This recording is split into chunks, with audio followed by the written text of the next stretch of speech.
Daniel, would you like to lead us in the Pledge of Allegiance? Certainly.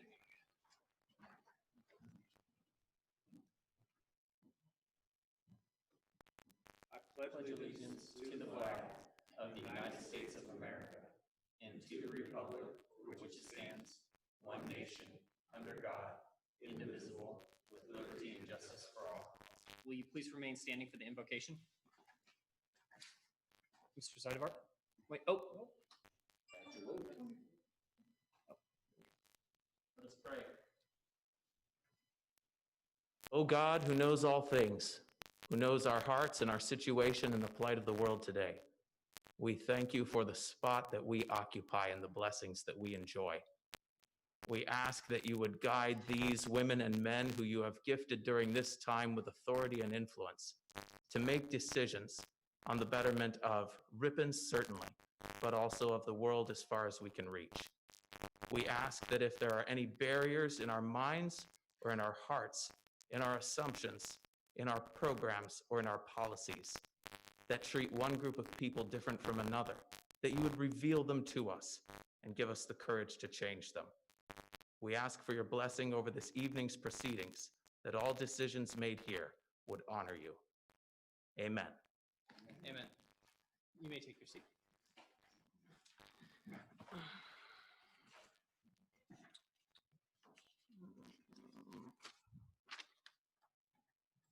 Lisa, will you do roll call, please? Councilmember Leo Zuber. Here.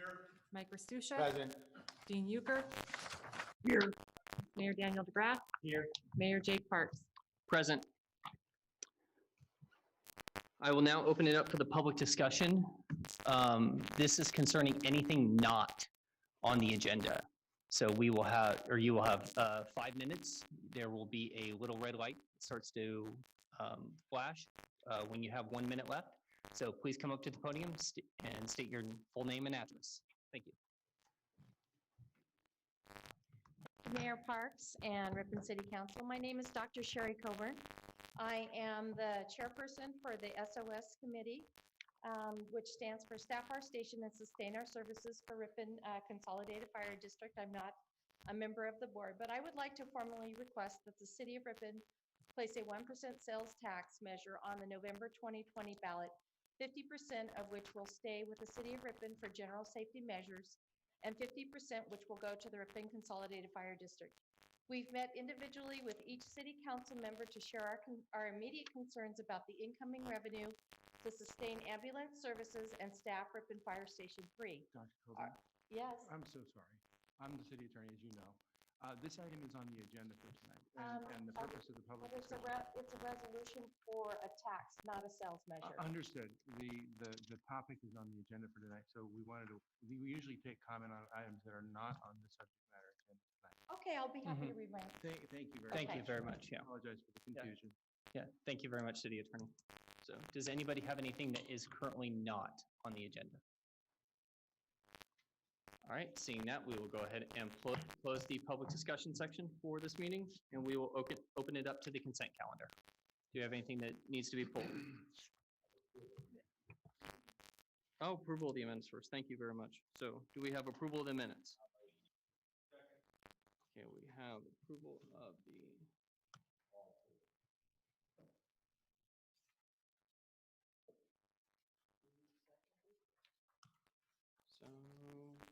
So, I think it was Mike.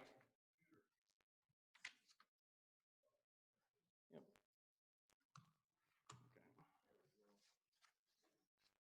Okay. Now we will move on to the consent calendar.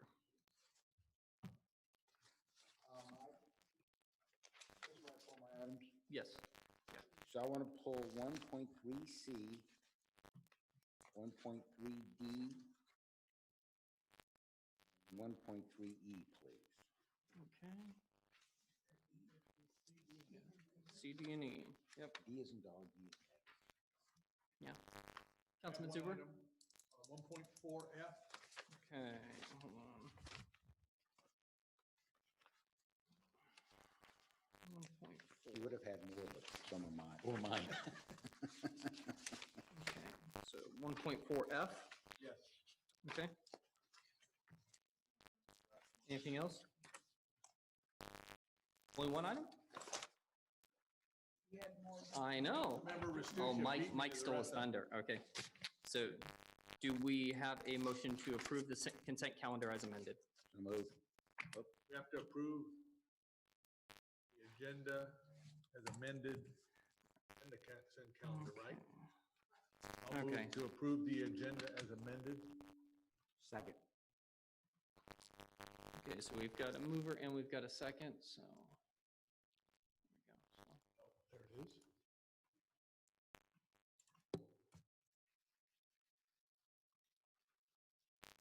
So thank you very much, Councilman Zuber. So, okay, now we move on to the consent calendar as amended. I'll move to approve it as amended. We've got a mover. Do we have a second? Second.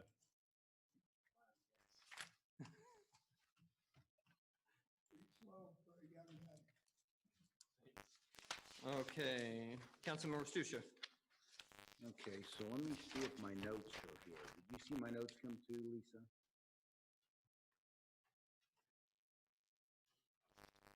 One point three C. Excuse me, everybody, but I'm trying to see.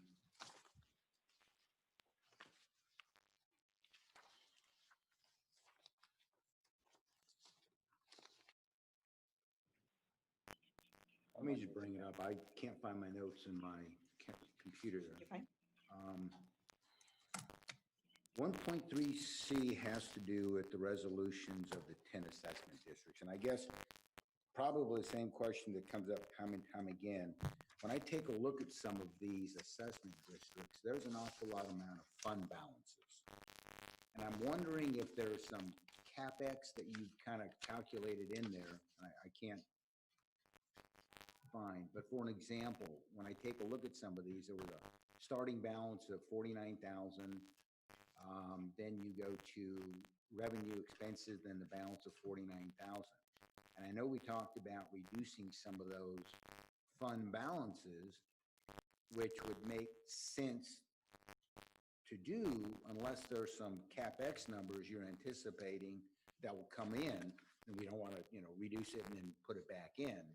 And I just want to make sure that, we're utilizing the funds. For an example, here's one right here. Bosch Keenery, for an example. Balance at 719 was 49,871. We had estimated revenue, general fund transfer to cover at 70,380. So it balances out. But at the end, it's 49,000 still. Is there a reason why we're keeping? And then I started going through and I just figured I wasn't going to keep looking. But it seemed like every single one of them had a fund balance. Yeah, it's a good point. Right now, what the direction was the last time we talked about this was we were at one point, if there was an operational deficit, an annual deficit for each of the accounts, and a balance left in that specific district's fund, we were draining those funds. We were bringing those to zero.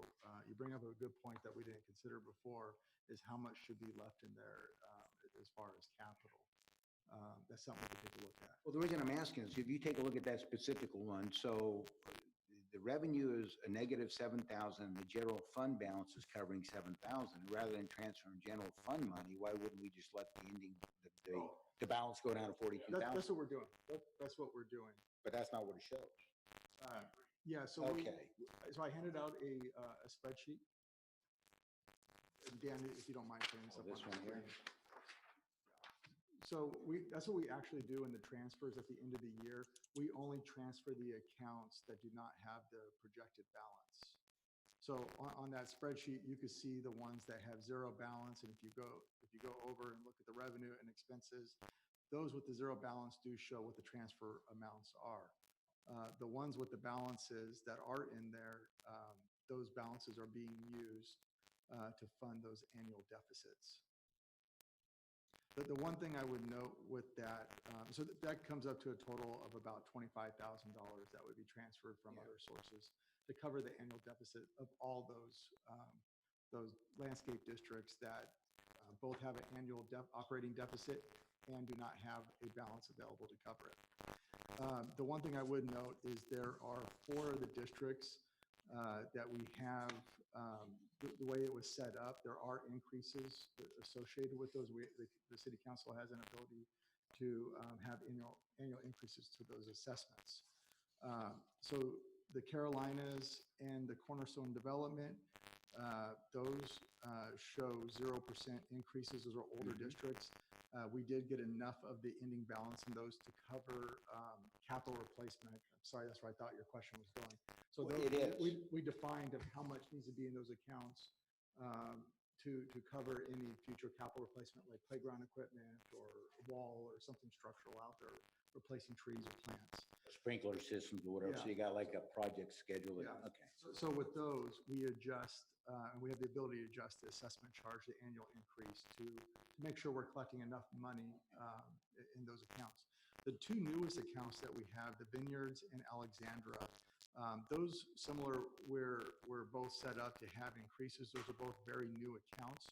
So Vineyards right now, you'll see on there that that is still showing a fairly large annual surplus in the operations of that. And that's because right now Public Works is, off a first look at it, they're anticipating a need to have a capital balance or fund balance of $100,000 for the capital replacement items. So that one, we show no increase, but you can see the revenue is substantially higher than the expenses in that one. And then Alexandra is another new one. This is on Doak Boulevard. This is the only one that staff is recommending. There's a 3.2% increase in that assessment. And you can see on there it's because the expenses are still higher than the revenue. Well, and I get that, and I certainly, every one of these districts will be different, because some will have playground equipment, some will have old piping, some will whatever.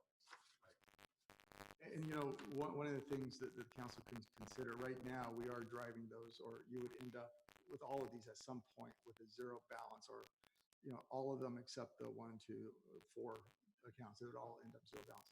We could do that, or if the council wants to define what a minimum balance in each of those, where we stop doing that and start transferring money from another source to cover those annual deficits, we could do that too. It's really the policy of the council. I'd like to see that if we have a CapEx kind of analysis, because what I don't want to do is say zero because we haven't done it. All of a sudden we have a big expense one time that we got to go back out and increase it substantially. I'd rather keep it more stable and then just cover CapEx through the kind of a flat assessment or a slight assessment.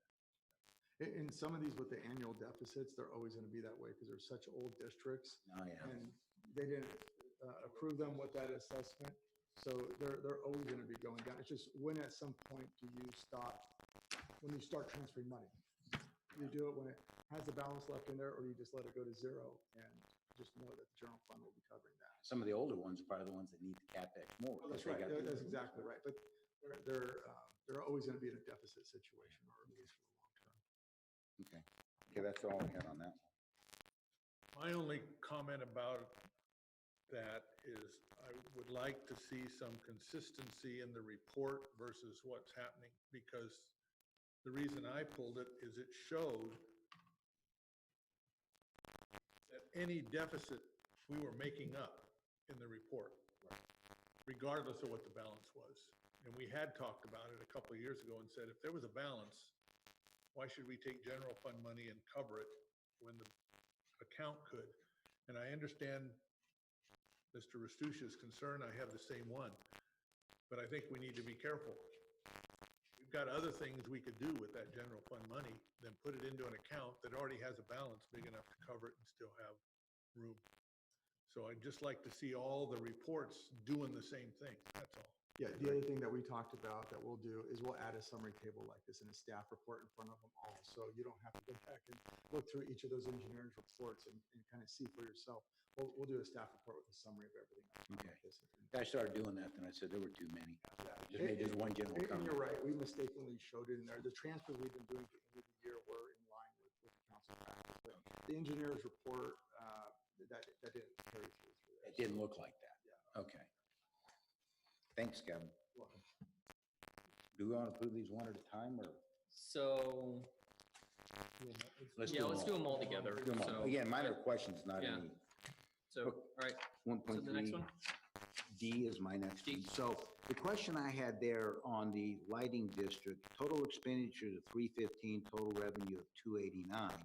So there's a shortfall. Now, I know we have some sort of debt or bonding or something that's going to bring that thing probably pretty close to even. in the next couple of years, right? So the general fund's covering the difference. Yeah, well, there's a couple things with this.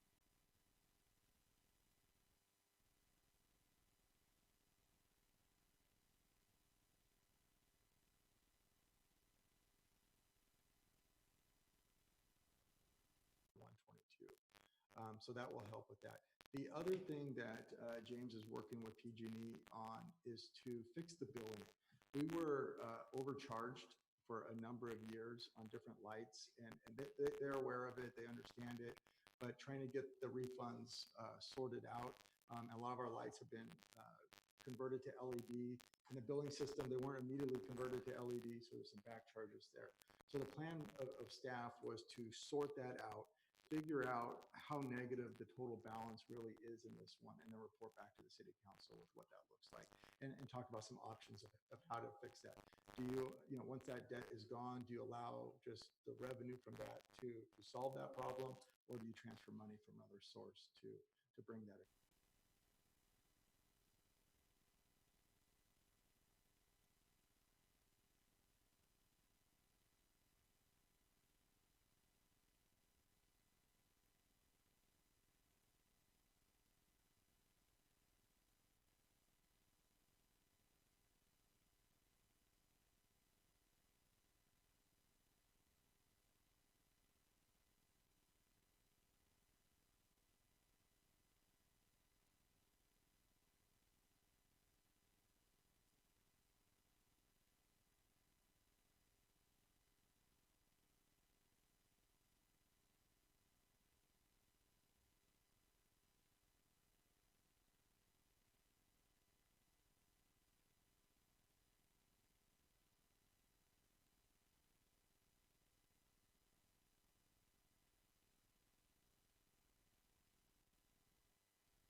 We'll see if we're gonna go out and do some bonding or refinancing and things like that.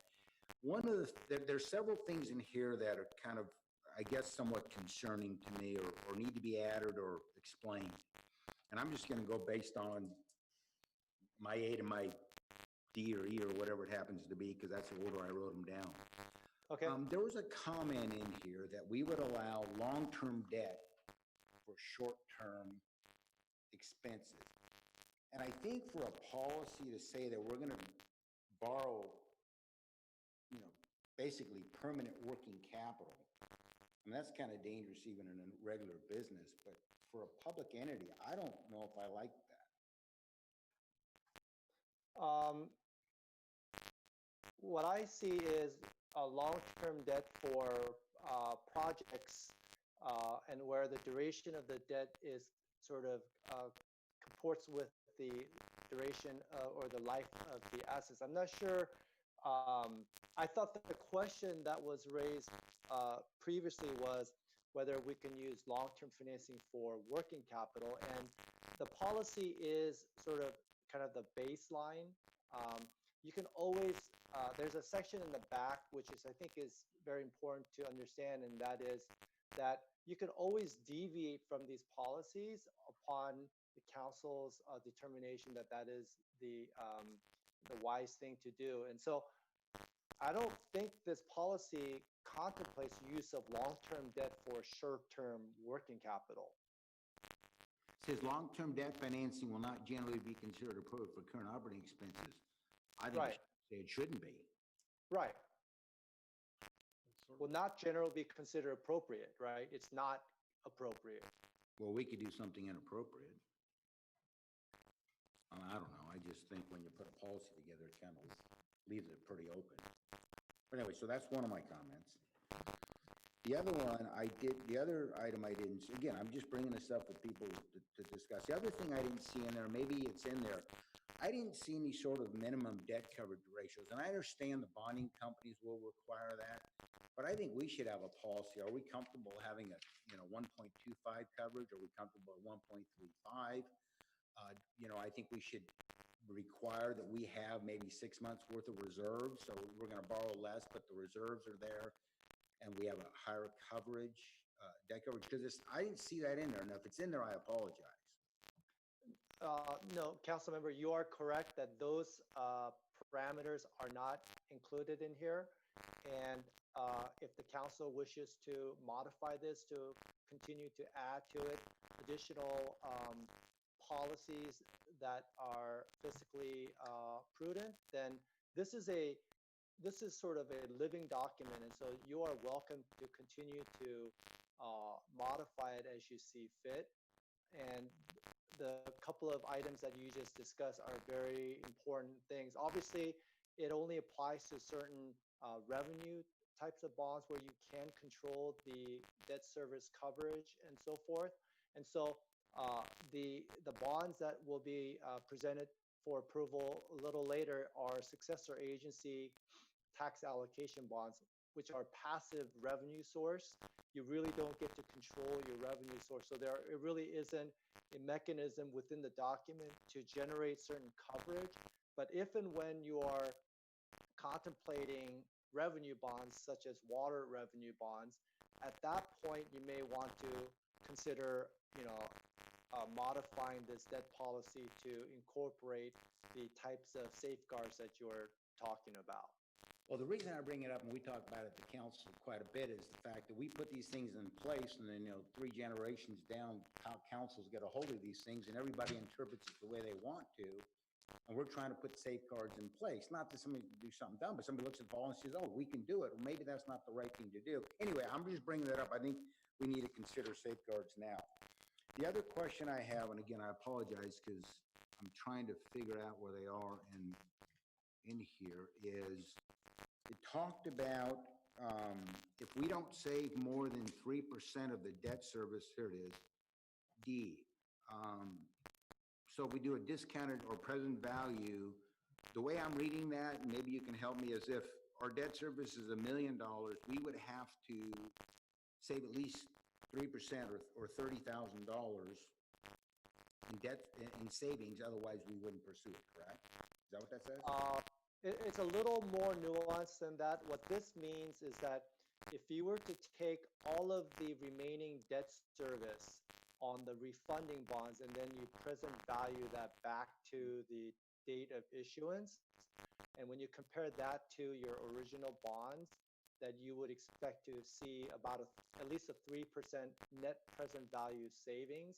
And this is to ensure that, if you're going to embark on a offering or a private placement of debt, that you would have some substantial savings. And so this is a very standard benchmark that many cities use to determine whether or not to move forward with a refunding. But it's really, it's not looking at an annual debt service. It is looking at a present value of all the future debt service, and then comparing that to the same with respect to your refunded bonds. Right. So if you had $1 million in present value payments, you'd have to save at least $30,000 in present value payments, correct? Yes. Yes. Okay. So it's not necessarily an annual computation. No, I get it. Yeah, it's on the debt discounted or present value. That seems kind of light, but I guess that could be a standard. I mean, you got to have something to base it to. Okay, and then D3, bear with me here. Explain, if you will, A, D3. Okay, Because what it says is that the city may also find it beneficial to issue debt on behalf of other government agencies or private third parties in order to further public interest. But Right. yet, we would issue them, but we would have no responsibility for it. How does that work? So it's not very common, but there are instances where for example, a 501c3 entity may ask the city to issue bonds as a conduit issuer. So if the city maybe the city doesn't have a joint powers authority at this point. Okay. Or does it? No, do we? Yeah, we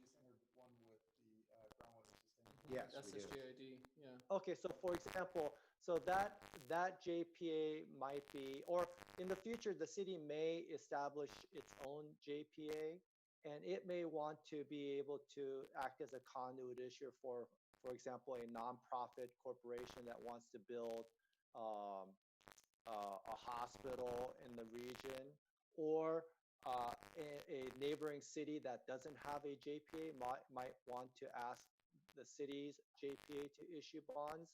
And so if this is just allowing for that to happen, if in the rare instance that it does happen, if you would like to strike this, I mean, we can.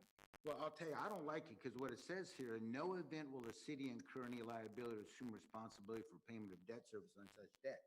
If we issue it, how do we get out of being responsible? Because you are what's called a conduit issuer, and the credit is solely with the borrower who is borrowing from the authority using the proceeds of the bonds. And so this is what we call a conduit bond issuance, where the issuer has no financial liability. And Has so that been tested in court? yes. All right. And so if the city never wants to embark on something like this, then we can you can adopt this policy with that struck in, so that I will modify it to exclude that. Do you see any need for it at this point? I mean, I don't mind excluding it if we have to relook at it later on. Yeah, no, there is no downside to deleting it right now. Well, then I would say we delete it and we bring it back later if we need to. But okay, the other thing is I like the no derivative piece of it. And I'd like to, unless it says in there, but I didn't see anything said excluding POBs. And I think that should be specifically in there, because one of the things that gets counties and cities in big trouble is pension obligation bonds. And we do have PERS, and that could be something that if somebody wanted to get enough votes, could do it. And I think that should be at this point excluded, unless there's a further discussion later on. But that's me. Okay. I mean, that's, okay, so that's all I have. Yeah. Anybody else on the council with any I comments? have one. Councilman Zuber.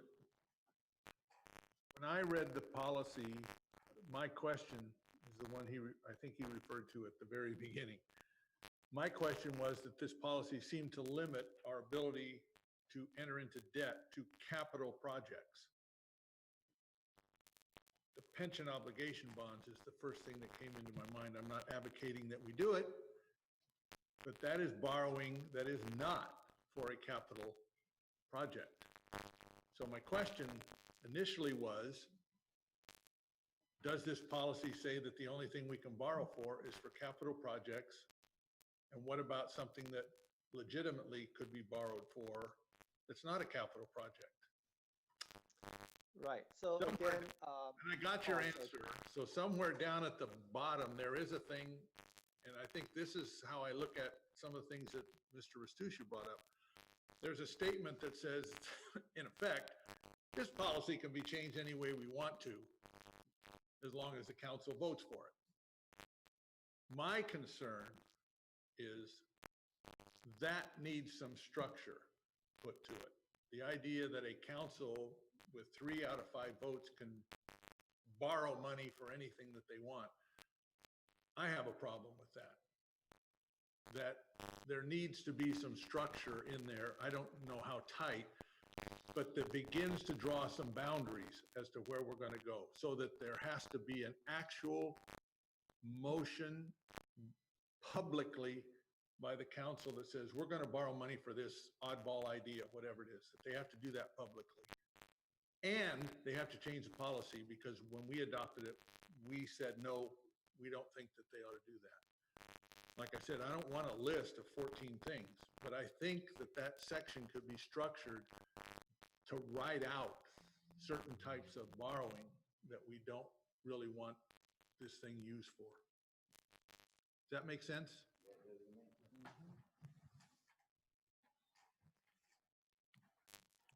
yes. Yep.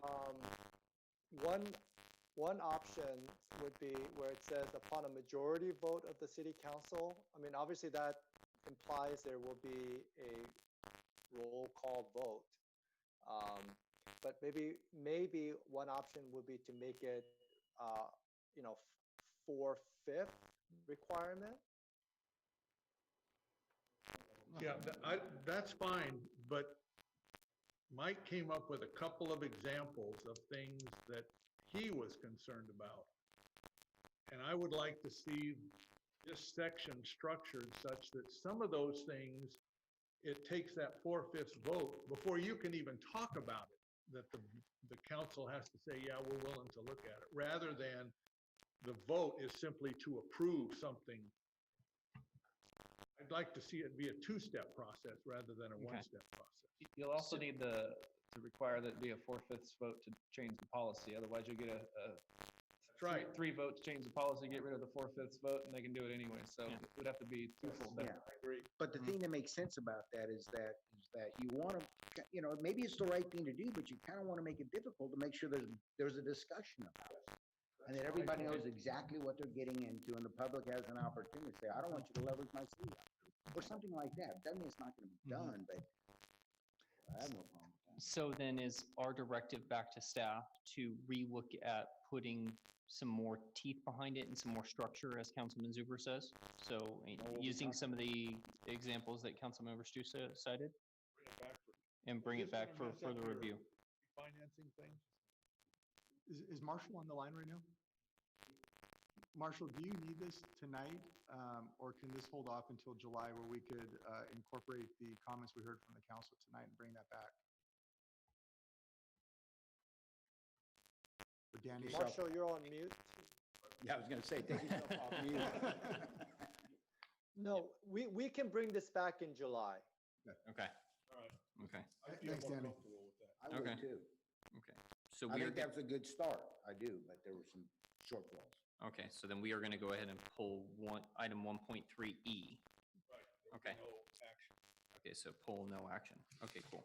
So if I can just ask for clarification, so the Yeah. pension obligation bond, do we want the ability to do it and then it, or not be able to issue pension bonds without a 4/5 vote waiver? What are you Using that- thinking? For me, using that as an example, I would like it structured such that that is not an option without changing the policy. Correct. And the policy has to be changed by 4/5. Then we can even talk about pension obligation bonds. But until that's done, it's off the table. I agree. Those things are deadly. Okay. Agreed. Okay, so would you like, I mean, wouldn't the discussion requirement and voting to waive a policy be sufficient, or do you want to actually change the policy every time you want to waive something? Which is the hardest. Well, I think they're equivalent, really. Well, I think when you waive it, you can waive it one night and move on. You change a policy, you gotta change it, you gotta read it, you gotta have, second reading. Maybe people do some sort of homework in between and don't like it the second time. I think it's much more difficult to change it than to waive it. Okay, so I don't know, Tom. then, if that's the desire of the council, then I will work on modifying it to require 4/5 vote to change it and no waiver of policies, really. Then you always have to modify the policy. Yes, I think that's so. what I'm looking at. I mean, that's typically the way banking's done. Tom? Sorry, understanding that's the council's desire, I'll work with staff and our consultant to try to make that happen and make sure we don't step on any landmines in terms of 4/5, 2/3, that type of thing. So we'll go ahead and follow through on that. Okay. Thank you. We'd have a hard time getting 2/3. Yep. Okay, so staff, city attorney have direction on this item then? Okay, thank you. I appreciate that. Moving on to item 1.4F. Councilman Zuber?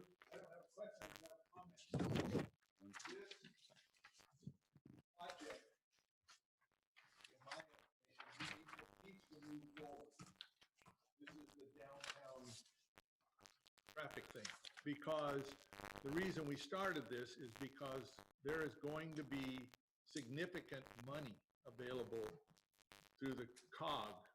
There's almost $4 million available this year, and there's part of this project is up for consideration later in the agenda.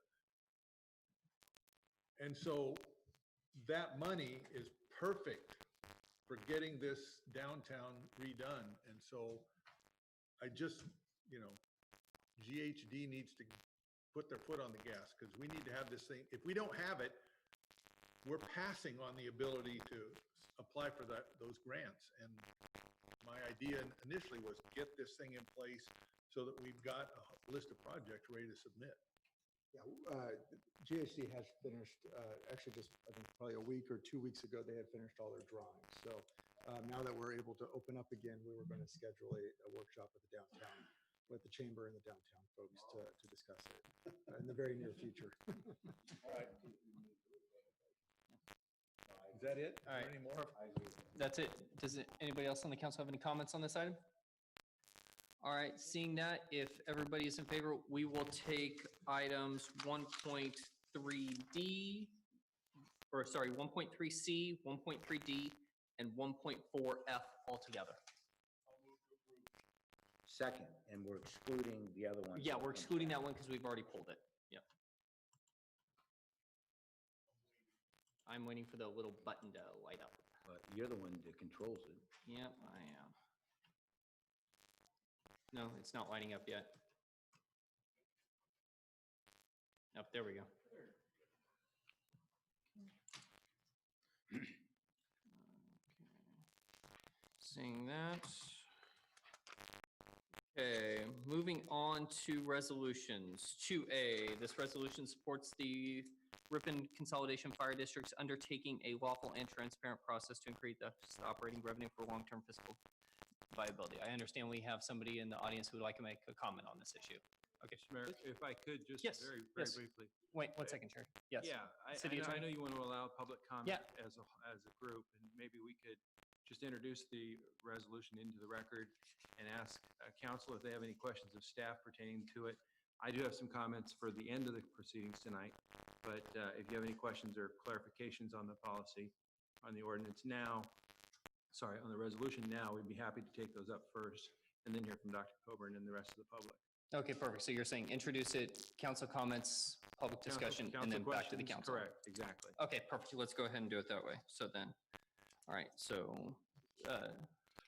Yeah, if there are any questions from the council of staff, that's Kevin and myself, we'd be happy to try to address those. The resolution that's in front of you was written by staff. And the parts that are confusing, I'll attribute to Kevin. The parts that are clear, I'll attribute to myself, and we'll go forward. You'll notice this is a resolution. It is an expression of policy. Resolutions are essentially at their core an expression of policy, not like ordinances, which are legislation and have the force and effect of law. So here tonight, you have a clear and I believe unambiguous policy expression by the council, if they adopt this resolution, that they support the fire district in pursuing funding mechanism to generate additional revenue. At the same time, our legal counsels advise us that while a sales tax would not meet legal scrutiny, and put another way, it means it is illegal as drafted, a special property assessment could be imposed directly by the fire district board following a comparatively simple process under Proposition 218. The council, by adopting this resolution tonight, would encourage staff, our station, and the fire district board to move in this direction rather than in the sales tax direction. And finally, as Kevin's budget presentation will make clear later on this evening, from the city standpoint, now is not the time for the city to ask for a sales tax increase. So again, this is an expression of policy, but it's important to show support and within the legal parameters that we have for the fire district. And that's sort of the genesis of this resolution. That's why it's on your agenda for this evening. And I'm happy to address any further questions the council would have before hearing from Dr. Coburn and the public. Thank you. We'll open it up to the council. Does anybody on the council have any questions for the city attorney? So looks like we don't have any. So now we will go ahead and open it up to. Yep. Jerry, if you would like to go ahead and. Thank you. No, you don't have to apologize. I have thick skin. No problem. I'm very passionate about this, so. And I will respectfully disagree with the attorney's comment, but will state that in my. Dear Ripon City Mayor Jake Parks and City Council Oh, members. Sherry, do you want to state your Yeah, full I'm name and Dr. address? Sherry Coburn. Oh, perfect. Thank you. I live at 844 John Camps Way in Ripon, California. Staff our station and sustain our services for Ripon Consolidated Fire District Committee, which is comprised of approximately 200 people, would like to formally request the City of Ripon place a 1% sales tax measure on the November 2020 ballot, 50% of which will stay with the City of Ripon for general safety measures and 50% which will go to the Ripon Consolidated Fire District. We've met individually with each city council member to share our immediate concerns about incoming revenue to sustain ambulance services and staff our station, Ripon Fire Station 3. Our efforts to circulate a citizen's petition were unsuccessful, so we are turning to you, the City Council, for support of this 1% sales tax. As Council Member Mike Prestusha said, bring something forward and we'll support it. During COVID-19 economic downturn, the City of Ripon is having to tap into precious reserves. We believe a 1% sales tax would be a win-win for the City of Ripon and the Fire District. We are cognizant that the City of Ripon benefits from a strong, robust fire district. We are willing to help promote the passage of the sales tax. A position of neutrality, thank you to Kevin and the City Attorney, of neutrality from Bethany Home has been garnered. We also are asking that we floated a social media campaign. We had over 300 people within 24 hours share that they would support these efforts. We've even seen neighboring communities such as Parlier that has a separate city and a fire district pass a sales tax. We've seen the City of Oakdale that contracts with Modesto Fire District and the City of Oakdale pass a similar sales tax with a 76% sales rate, or passage rate, excuse me. We've had 5 council members share that the fire district availability was compromised because of the lack of additional personnel. One council member shared that he had to use the fire department multiple times to assist with family members. When my husband was dying of cancer, I had to call for the fire district's help. One council member has family members in the fire service. The Ripon Consolidated Fire District has tried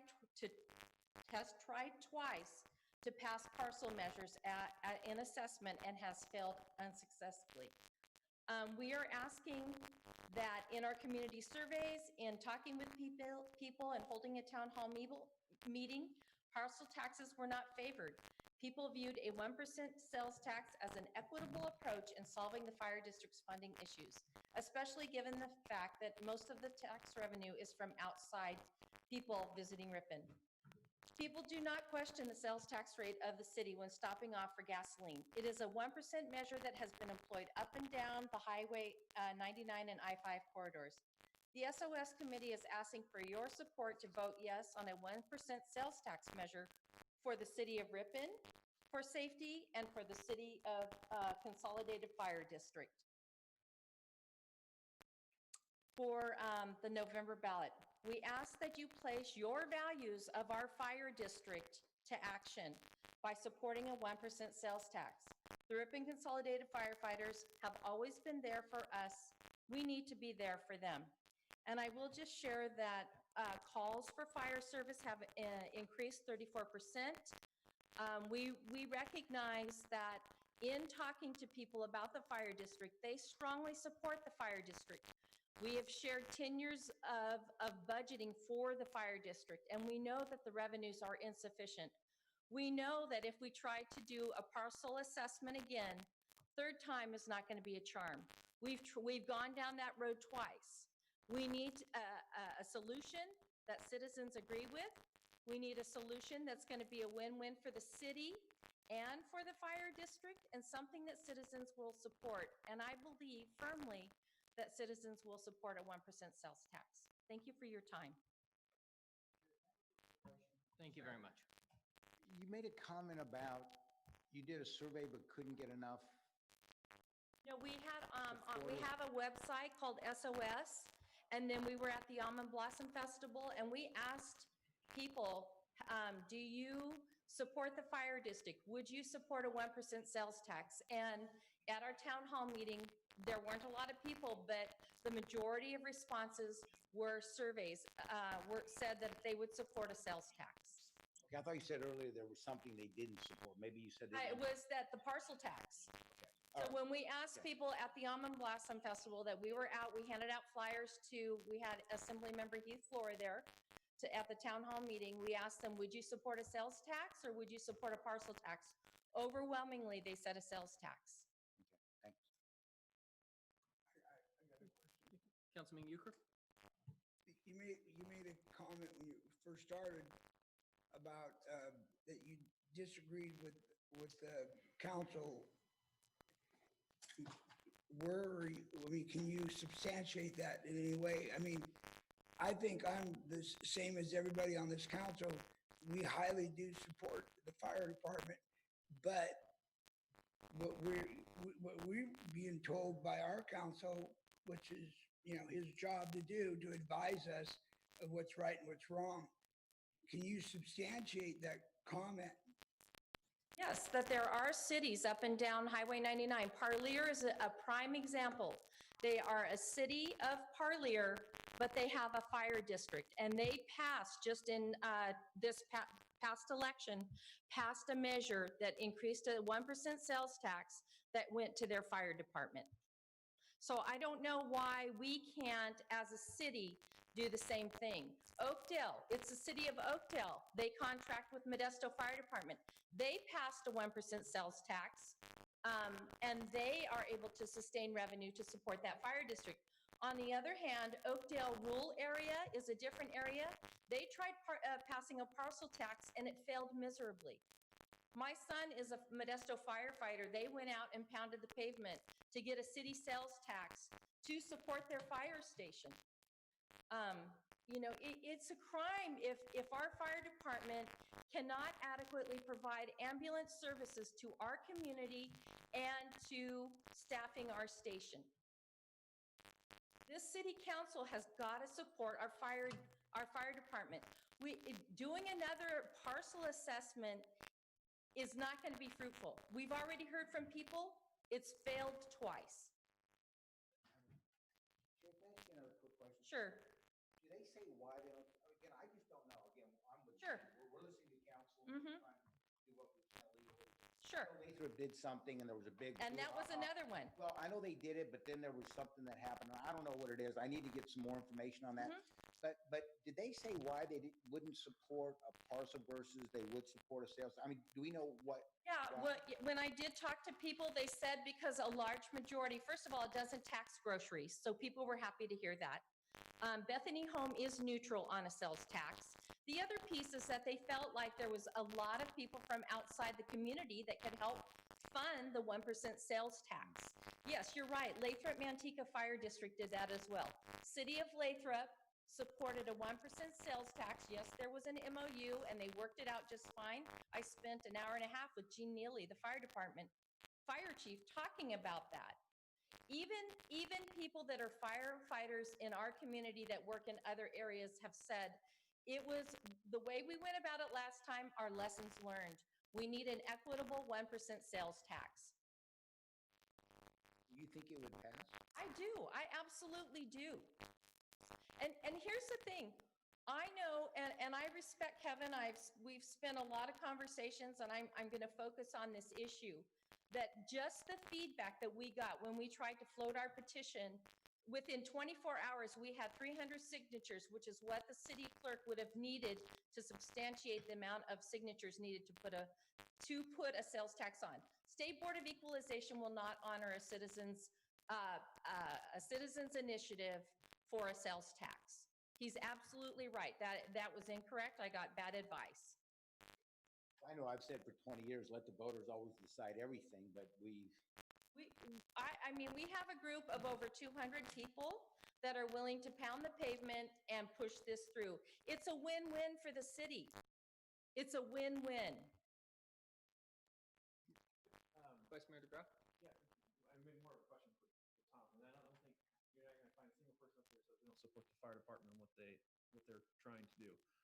guess the second to last whereas in the resolution says, our council and the Department of Tax and Fee Administration, who is the person who would actually collect the tax, say that the current measure as written not compatible with the law, and they wouldn't, so even if we had 100% of the population vote yes for the tax, they wouldn't collect it. Is that correct, Tom? Yes, that's correct. That was with the initial circulation of the petition. He's absolutely correct. But if the city puts it on the ballot, it is legal and in accordance with policy. Law. Correct? No, not correct. If the city of Ripon puts a 1% sales tax, Mr. Mayor, I'm not going to get into go back and forth on this Okay. at this juncture. I can advise the council, and we've talked about this on a number of occasions. I think we should take the public comment, and I'll address some of the Okay. specific questions at the end, if that's okay. Okay, that works for me. So, thank you, Okay, Dr. thank you. Coburn. Thank you very much. So.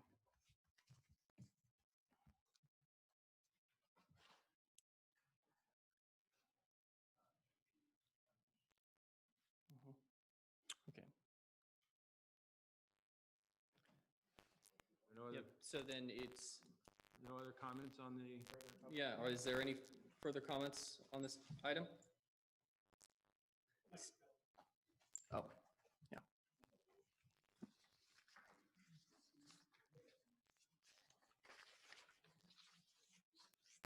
Hi, I'm Bryce Perkins. I'm chairman of the Ripon Consolidated Fire District.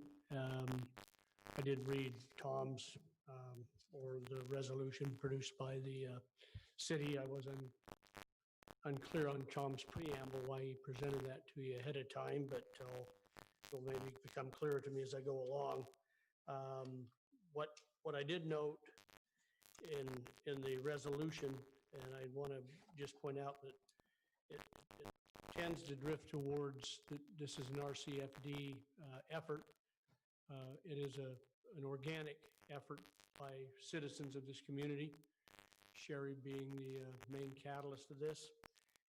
RCFD has been apprised of it by Sherry all along since she originated this idea, and we have stood aside and watched her efforts, and I don't mind saying we appreciate her efforts, but this is not an RCFD effort. And I always feel it's important to let people know, and I don't know who's in the public tonight sitting here or who might be viewing us on, are we webcast at this? Yes. Okay. RCFD, and so many people are confused, is not part of the city, and it always bears repeating. I've got a friend I have dinner with half a dozen times a year, and every time I tell him that, it seems like he's discovered it yet again. And so it really is hard to get that message across. People do believe we're the same as you. And when Mike asks how come the measures didn't go down or how come they didn't pass, I think people very, very once in a while get to sit in your seats. They get to suddenly vote on a tax. So many city taxes, so many taxes come at them they don't get any choice about. And once every couple of years, there it is right in front of them. Should I tax myself? And I think the natural tendency, and I'm one of them, I say, hey, I don't want another more tax. Those guys got too much already. And that's really what's happened to us. We have one of the worst ratios of firefighters to citizens in this Central Valley, and it's getting worse every day. We have an ambulance service that's literally bleeding money.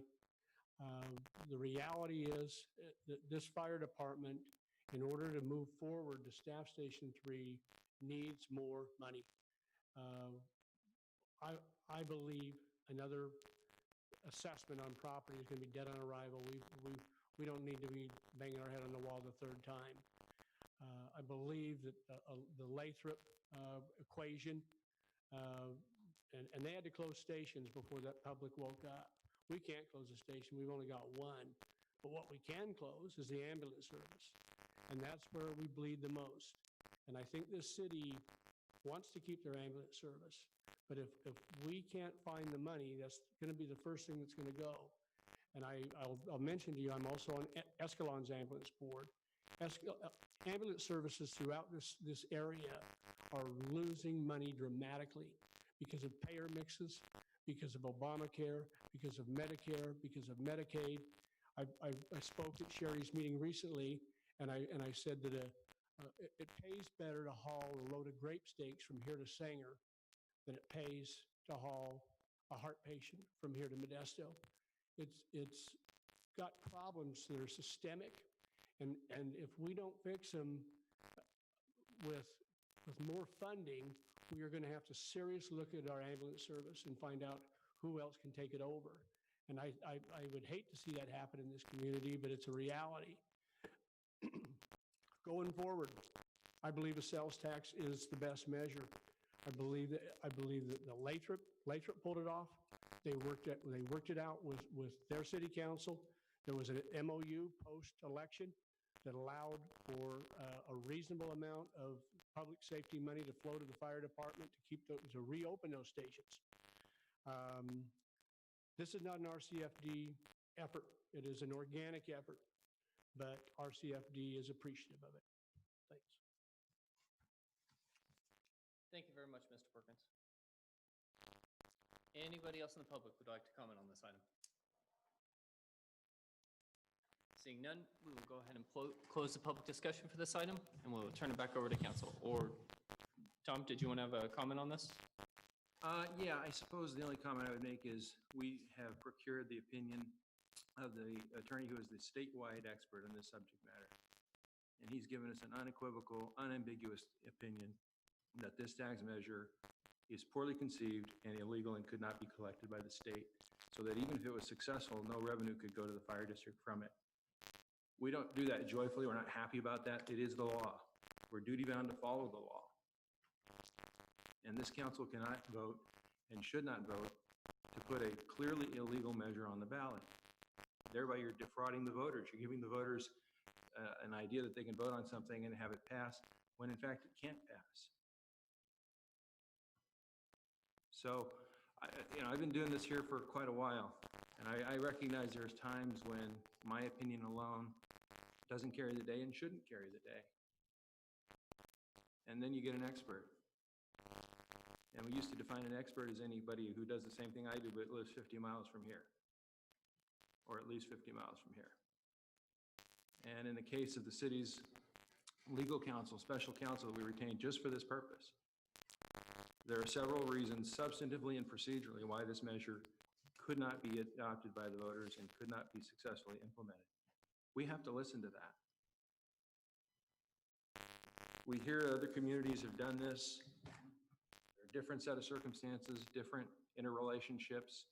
One of the key differences is that in the city of Lathrop and in their situation, their council was able to make findings substantiated by evidence in their budget and their records that they had a serious need for additional funding for their police department, not just for the fire district. The fire district was brought along for political purposes in some measure to assist them in getting it across the finish line. And for their efforts, the fire department was rewarded. This city is not in the same budgetary situation as Lathrop, can't make the same findings relative to need that the city of Lathrop made, and therefore it's a different situation. Rather than going into other cities that have done it, we looked at this measure, the four corners of the measure. We had it evaluated by a state expert, and he concluded that it's illegal.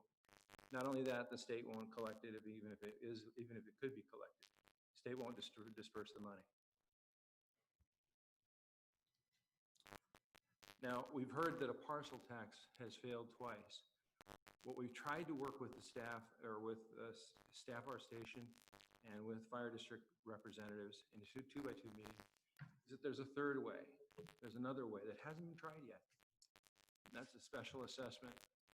It is similar to a property tax, a parcel tax, but it's handled differently, spread differently, elected differently, administered differently, and we've attempted to make the district staff and staff our station aware of that process under Proposition 218. That process has never been tried by the fire district.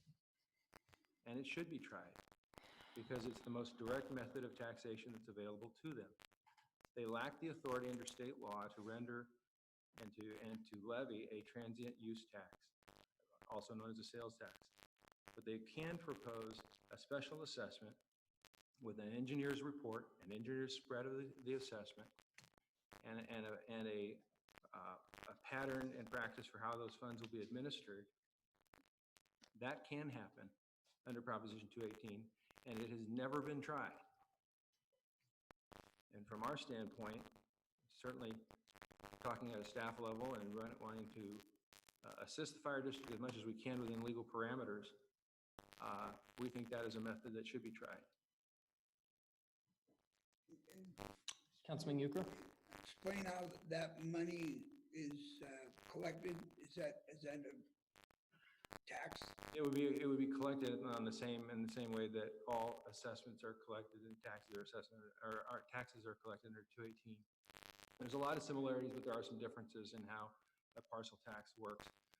But certainly framed the right way and avoiding the complexities, I'll call them that was inherent in the last parcel tax measure a couple of years ago, where a very unfortunate battle broke down between the fire district and the Bethany Home folks. If that can be avoided through a logical spreading of the benefit and the assessment and allocated by special benefit to properties, if that can happen, that puts it in a completely different footing than the parcel tax measure that failed the last time. And it can be sold as such politically. The process is, with the assessment that Tom's talking about, is somewhat similar to how we do utility bill increases. We send our own ballots, and that is it approves a different way. It's not a yes vote. Those are no votes that deny it. But it's a similar process of the organization itself sending out the ballots. And similar tonight, as we talked about the landscaping and lighting districts, is very similar to that type of assessment district. Now, would that just go out to Ripon voters, or because, the fire department they're expanded beyond the voters of Ripon because they do take care of the outer, the farmers and stuff like that. Would they be in on that? It would go out to the entire boundary of their service area, whereas the sales tax would only be limited to the city limits itself. I guess can I direct a question to SOS? Is that something that you guys, have you looked at that? We see that as another parcel tax. I mean, it's just. I'm more confused now than ever. I gotta be honest with you. I don't know how Lathrop did it. I hear what you're saying, Tom. I want to do some research on that. Why can't, nobody's going to want to hear this, but I'm going to say it anyway. Why don't we have a joint meeting because what we have is we have certain people talking to certain people, and certain people are hearing what other people are saying and all.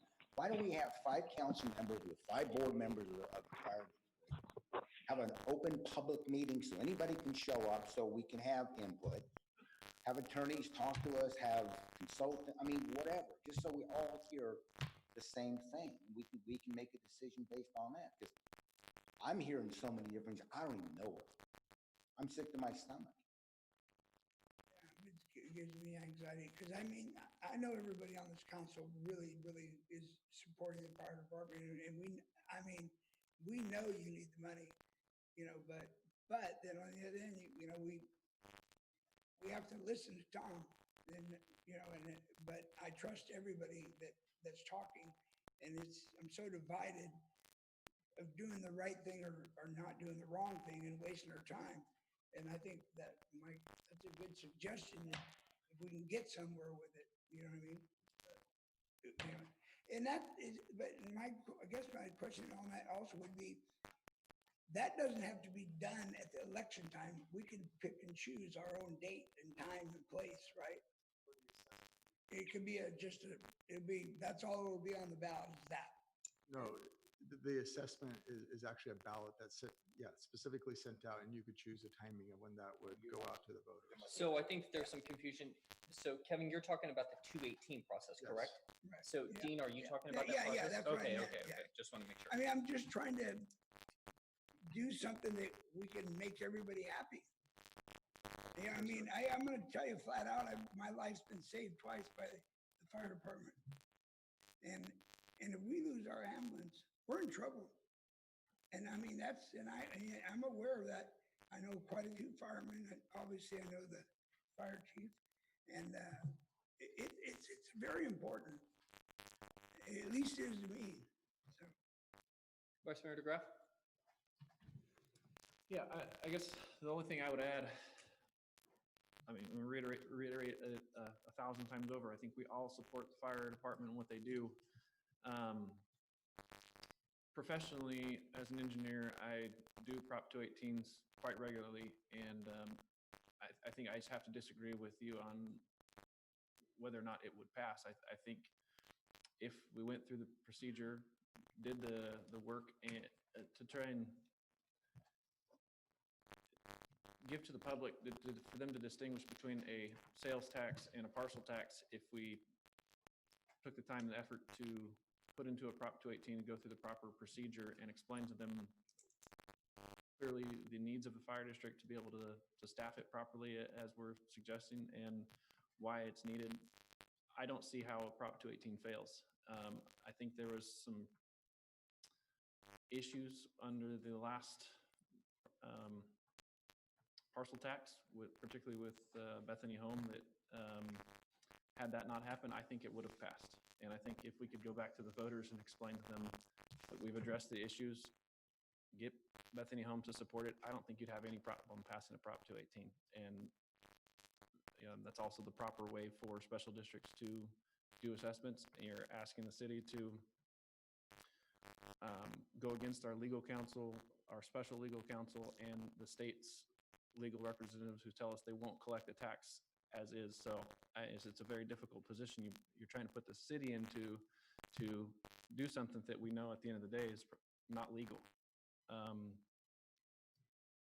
And I guess, again, as someone who does Prop 218 regularly as a profession, that it would be my recommendation to really take a hard look at going down that process and bringing that to the voters that way. Can I ask a question about the 218? So, but the 218, if it hits every parcel, it hits Bethany again.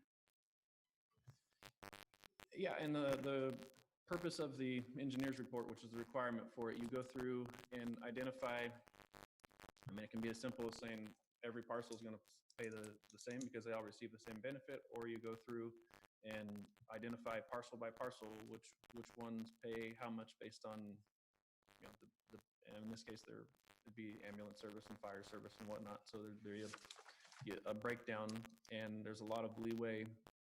It's up to the engineer to decide how that gets broken down, and you can, not that you fudge the numbers, but you make the numbers work to where you think you can get the support to make it pass. And probably 80% of the work really comes down to getting out in front of the public and explaining to them why they should vote in favor of it or not vote against it. It's really not so much, it's never difficult to justify the numbers. If you have the budget that says, this is what we're trying to do, this is how much money it's going to take on an annual basis to do it, and this is how we're going to propose to collect it. It's getting the people out in front of the public, having the transparent meetings and explaining that information to them where you have your shortfalls in your budget and saying this is how we're going to collect it. It's really not that difficult to pass a Prop 218. And that seems to be, again, I'm not saying I'm supporting or not, I'm just asking questions, but it seems to be more of a consistent revenue stream because the tax is the same every year, increasing or whatever, versus sales tax. Right now, they're anticipating a 40% reduction in sales tax in the county. That's going to affect everything. Correct. And generally with Prop 218, you will set the maximum level that you can charge, but you don't have to charge that. And so if say you set it at $10 per acre, throw a number out there, whatever it actually needs to be, and it's a per acre charge, then you would say, okay, well, we really only need, our budget right now only needs to be at $7. You don't have to charge the full $10, but you can say, okay, for the next 10 years, it's only going to be $7, and it can also be adjusted with the, oh, you can really set any a rate for it to be adjusted, but it can follow the consumer price index or whatever to be adjusted 2 or 3% upwards. You hit that max and then you go back out to the voters, correct? It's the same thing like with the landscape districts that we talked about tonight, same exact process. And it gets collected by the treasurer tax collector? Tax collector goes on your county. Ponce gets it. You know, if I could just make one comment also, obviously we're talking about the budget tonight, and there's been times, I think during the recession back in 2008, the city council at that point talked about, considered putting a sales tax measure on the ballot. Obviously, that was a significant downturn to the economy. And at that time, we were going through a pretty significant reduction of staffing level, which reduces services to the community. I think as we went through that, there were a number of lessons learned, and I'm going to talk about this as I go through the budget, so I won't get into it too much. But we planned for these, and we're in a significant downturn right now, and the council has put money aside to weather a storm like this. So as we talk about these downturns, and we're going to talk a little bit more about it when we go through the budget, but there's different tools that the city has available to mitigate this type of stuff, right? Do you just stop buying capital items for a short period of time to weather that storm? Do you lay off staff? Do you look at ways to increase revenue? From a city's perspective, our ability to increase revenue is through a sales tax measure. Fire district, and them being a district, they have the Prop 218 or property tax measures. They don't need the city to be involved in those. But where we're at financially right now, if it wasn't for the needs of the fire district, if we're looking at the tools in our tool bag of how to deal with this economic downturn where we're at today, again, my crystal ball is, I'm just saying today where we're at, there probably would not be a discussion of a sales tax increase for the city in itself. Well, one of the things that concerns me is, I'm sure Sherry's not disagreeing with Tom. You've got counsel you've talked to, and we're getting our advice from Tom. I mean, why can't we all get together and talk? And we, maybe we're missing something, and I'm not saying we are. But maybe something's being missed that their council has found a way of doing. I don't know. I have no idea. Thank you, but Councilmember, I have, over the course of the last several months, asked on countless occasions for a contrary legal analysis. I've heard that Staff Our Station was represented by a number of very distinguished attorneys whom I know and respect, but I've never gotten any counter analysis to what we've given you tonight. There's never been anything from counsel to explain why our attorney is wrong, why our office is wrong, why the law should be interpreted in a different way. It just hasn't happened. So we can call for it, but I've already called for it on a number of occasions. I'm happy to be wrong. I mean, I don't have to be right on everything, but I happen to be right on this. I can tell you that. There is no legal ambiguity here. So I offered to bring legal counsel. And you're right, maybe as a citizen's petition, it was incorrect, but when the city places it on the ballot, it then can become legal, just like they did in Parlier, just like they did in Lathrop. There are cities that have found a way to do it. But I think what the city attorney is asking for is a formal document, whether it's a letter or anything along those lines that says, here's our findings and here's why you're wrong. I think that's the key piece that he's missing. Right, and I'm saying to you that once I found out that the citizens could not place a petition on the ballot, now I'm asking the city to please place a measure on the ballot. That's what I'm asking. Okay.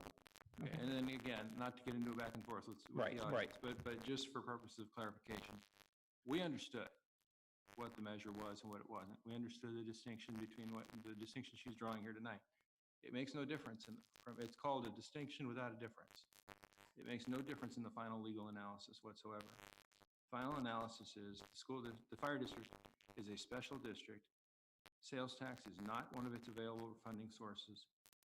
Using the city as the mule, as the catalyst, as the carrier, is also not legally sound, and it's not something we would advise the council to consider under those circumstances. Now, having said that, one of the things Councilmember DeGraff pointed out, I think you should focus on, these 218 elections have been very, very successful.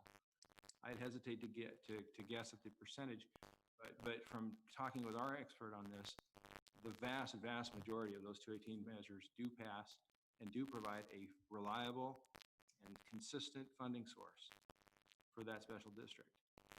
And again, it has never been tried here, and it should be tried. Before you go down this path, which is almost certain to engender lawsuits, you haven't heard from the rest of the public about this yet, but there's a group called the Howard Jarvis Taxpayers Association that watches for measures like this and looks for opportunities to take cities to the cleaners legally on these measures. That's why we give the advice we give, not out of animosity to the fire district or anything else, but to protect the city and its resources and its reputation. That's why we give the advice we give. Can I ask a question, Tom, just for clarification? Because again, I'm more confused than ever. So if the city were to put a 1% sales tax and can justify putting it on there, the fire department does provide a public good to the city, because that's who we do a, what do you call it? A contract of service or something like that? MOU or yeah. Huh? MOU, yeah. A contract of service or whatever it is with them for part of that money that we collect, would that still be illegal?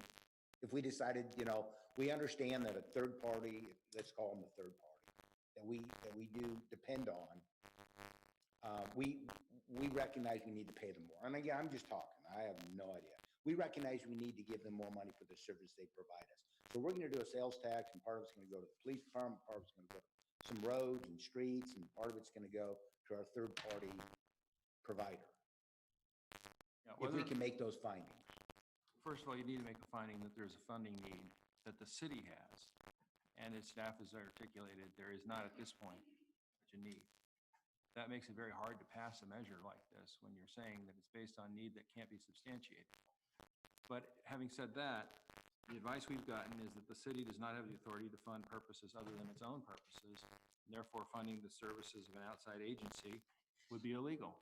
Now, that has not been challenged directly in Lathrop, has not been directly challenged in these other communities, but it is a matter of law that even though it hasn't been directly challenged, the outcome of such a challenge is pretty clear.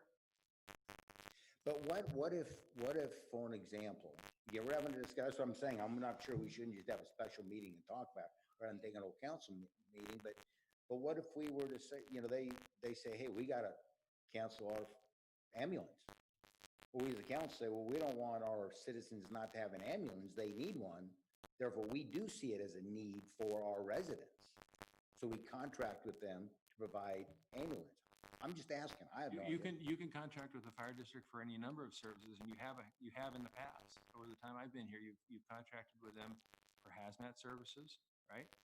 And there have been others. Well, you've been on the council, and I've been sitting in this chair. That does not mean that you impose a special tax on the taxpayers of the city of Ripon. You just took it out of general fund coffers. So you could enter into a contract for services unrelated to the funding source.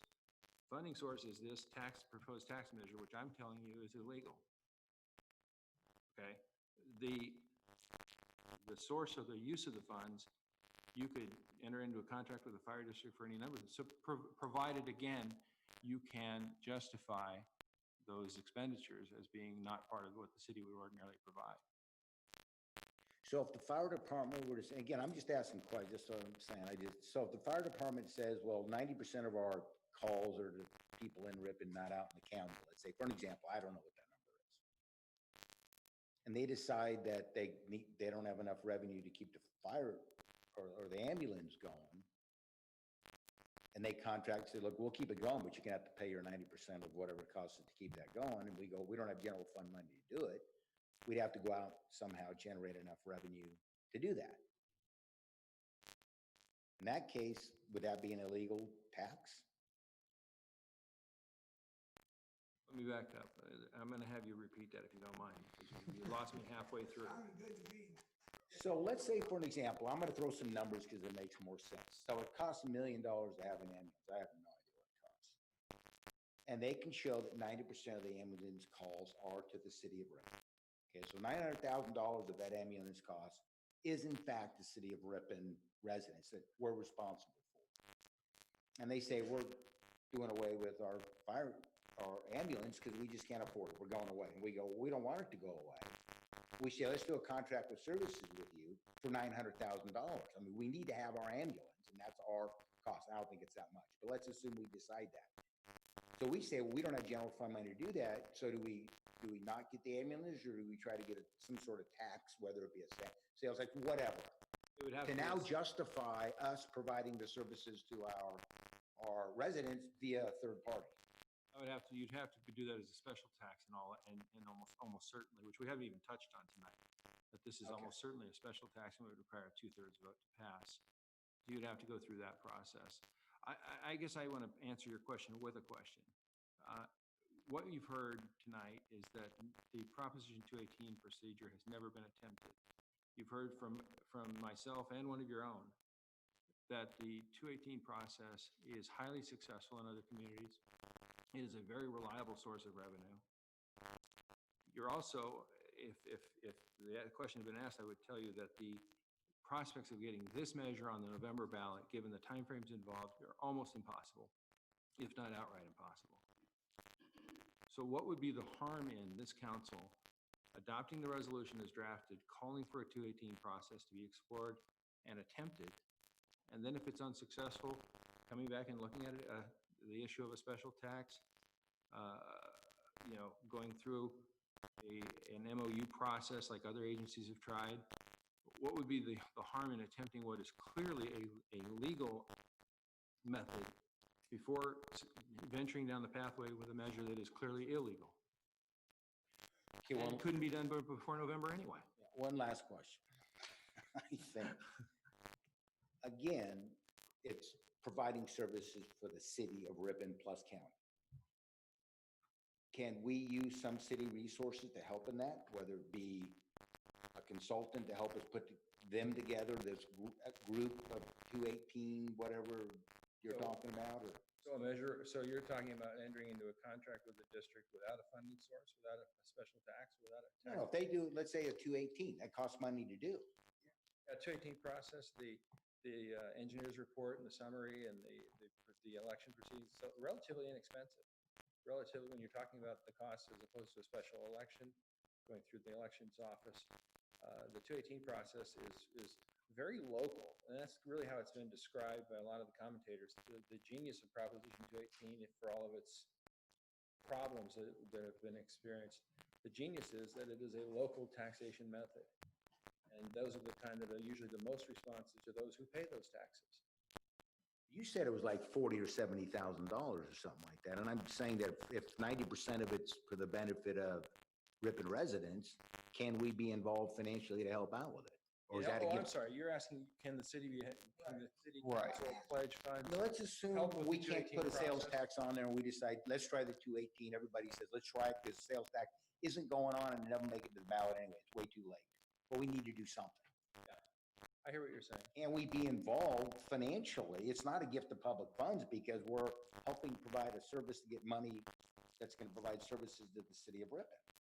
Well, I will reserve judgment, final judgment on the gift of public funds aspect of it, but I think that it's more defensible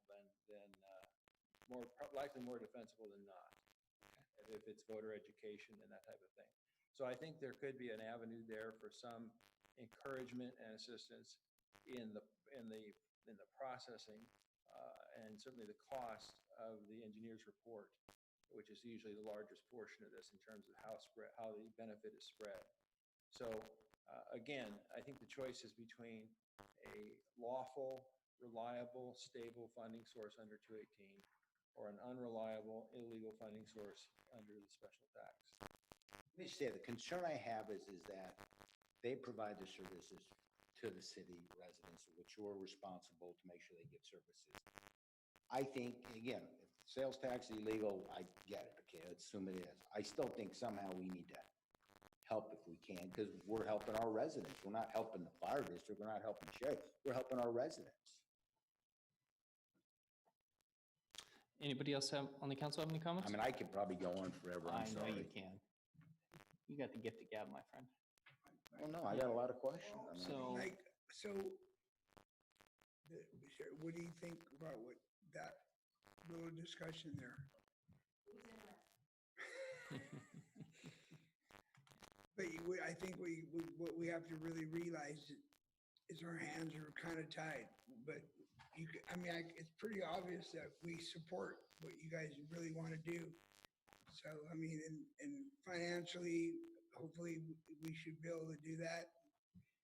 You know, if need be, I'll have Mike donate a big check. Well, I mean, I said on the fire board, I know Dennis, when he was writing checks every month, how hard it was, but I haven't seen any financials. I mean, I don't know who in this room has seen them. I mean, that's why I was saying, why can't we all get together and talk about it? Well, I mean, it almost sounds like we don't have a choice. You know what I'm saying? Well, and, I remember when we were having, in the many, many moons ago, when we were having this conversation about COVID, and, how do we go about, creating laws that still operate within the laws, but, give people all of the flexibility that they need. And, at the end of the day, if the city attorney is advising us to that one path is, legal and the other one is not, whether it's been challenged or not, I think we have to heed that advice, whether we like it to hear it or not. So I think that there is an option out there to pursue before we go down the sales tax path, and I'd like to see us go down that. But I'm with Dean. I mean, everybody up here, it's not a question of whether we support the fire department or whether we, don't love our firefighters. I mean, that's, everybody up here does. We just got to make sure that it's done the right way, so that way it's not challenged in court. I think that's my big thing out of all of this. So I think I would just add, I think Mike makes a pretty good point of why not sit down one more time, get if we can, legally or whatever, let's open public meeting, the entire fire board, the entire city council, and we can pass the resolution as well. I think we can do both. I think we can agree with our legal counsel, pending some other legal counsel that would disagree or give a reason that we shouldn't agree with our legal counsel, and still sit down and talk through what the Prop 218, or if there's another option, what that might look like, and just to get everybody on the same page. And I don't know if there's anybody else that, Leo, Dean, Jake, if you'd want to go down the same route, sit and have a meeting together. I don't know if that's something anybody else would be interested in, but I don't. Is that something that is okay to do, Tom? Sure it is. We had some public meeting. All you do is schedule a meeting at the same time. We all hear the same thing. We know what's going on. I don't have no clue. I have no objection to that. Councilman Zuber, you have any? No, I don't disagree with anything that has been discussed by the council. I don't know how many more times you have to say it. I think the point would be that we adopt the resolution establishing a position, but the understanding is it's not the end, it's the beginning of an effort between the city council and the fire district to get this 218 thing done. And if it means we come back and have a meeting and talk about funding or the degree to of our participation or whatever, fine. Nobody up here is disagreeing with any of that. Thank you, sir, for saying so much more eloquently what I was going to say. Saying, I like that. I mean, these things take a long time for a reason, but it's frustrating. I get it. I mean, I'm sick to my stomach. And I don't get sick to my stomach. These are important So things. with that, do we have a motion on the floor? I'll make a motion that we adopt the resolution with the understanding that this body is committing itself to working with the fire district to resolve the matter of future funding. That the first step is this 218 process, and if it works, fine. If it doesn't, then we're willing to look and keep working until it gets done. I'll second that. We have a motion, we have a second. I'm gonna be interested to see how that comes out in a minute. Yeah. Better than what we have right now today. Well, and that's the thing, it's gonna be a long road. You know what? Yeah, but you we'll gotta meet start every day somewhere. if we You're have absolutely to. right, yeah. Leo and I can meet every day. I don't know about you guys. And I'm willing to do it. Oh. All right, so moving on to public hearings, 3A. Vacation and abandonment of a public utility easement at Zoom Sign Estates. Thank you, Mr. Mayor. Mr. Zeidenbart. This is the last and final step of the PUE abandonment that we started back a few months back for a portion of a PUE in Zoomstein Estates. This is a public hearing tonight where you'd have to open up for public comment, and after you receive any public comment on the vacation of the public utility easement, then there is a resolution for the council to adopt so we can finalize that. So I won't go into a lengthy discussion on it, but I will turn it back over to you, Mr. Mayor, for the public hearing, and be happy to answer any questions. Does the council have any questions for Mr. Zeidenbart? Seeing none, we will go ahead and open it up for the public discussion on item 3A. Does anybody from the public, would they like to make a comment on this? Seeing none, we will go ahead and close the public discussion for item 3A, and we will move it back to the council. And we have a motion. Do we have a second? We have a motion and we have a second. Well, you got it. Yeah.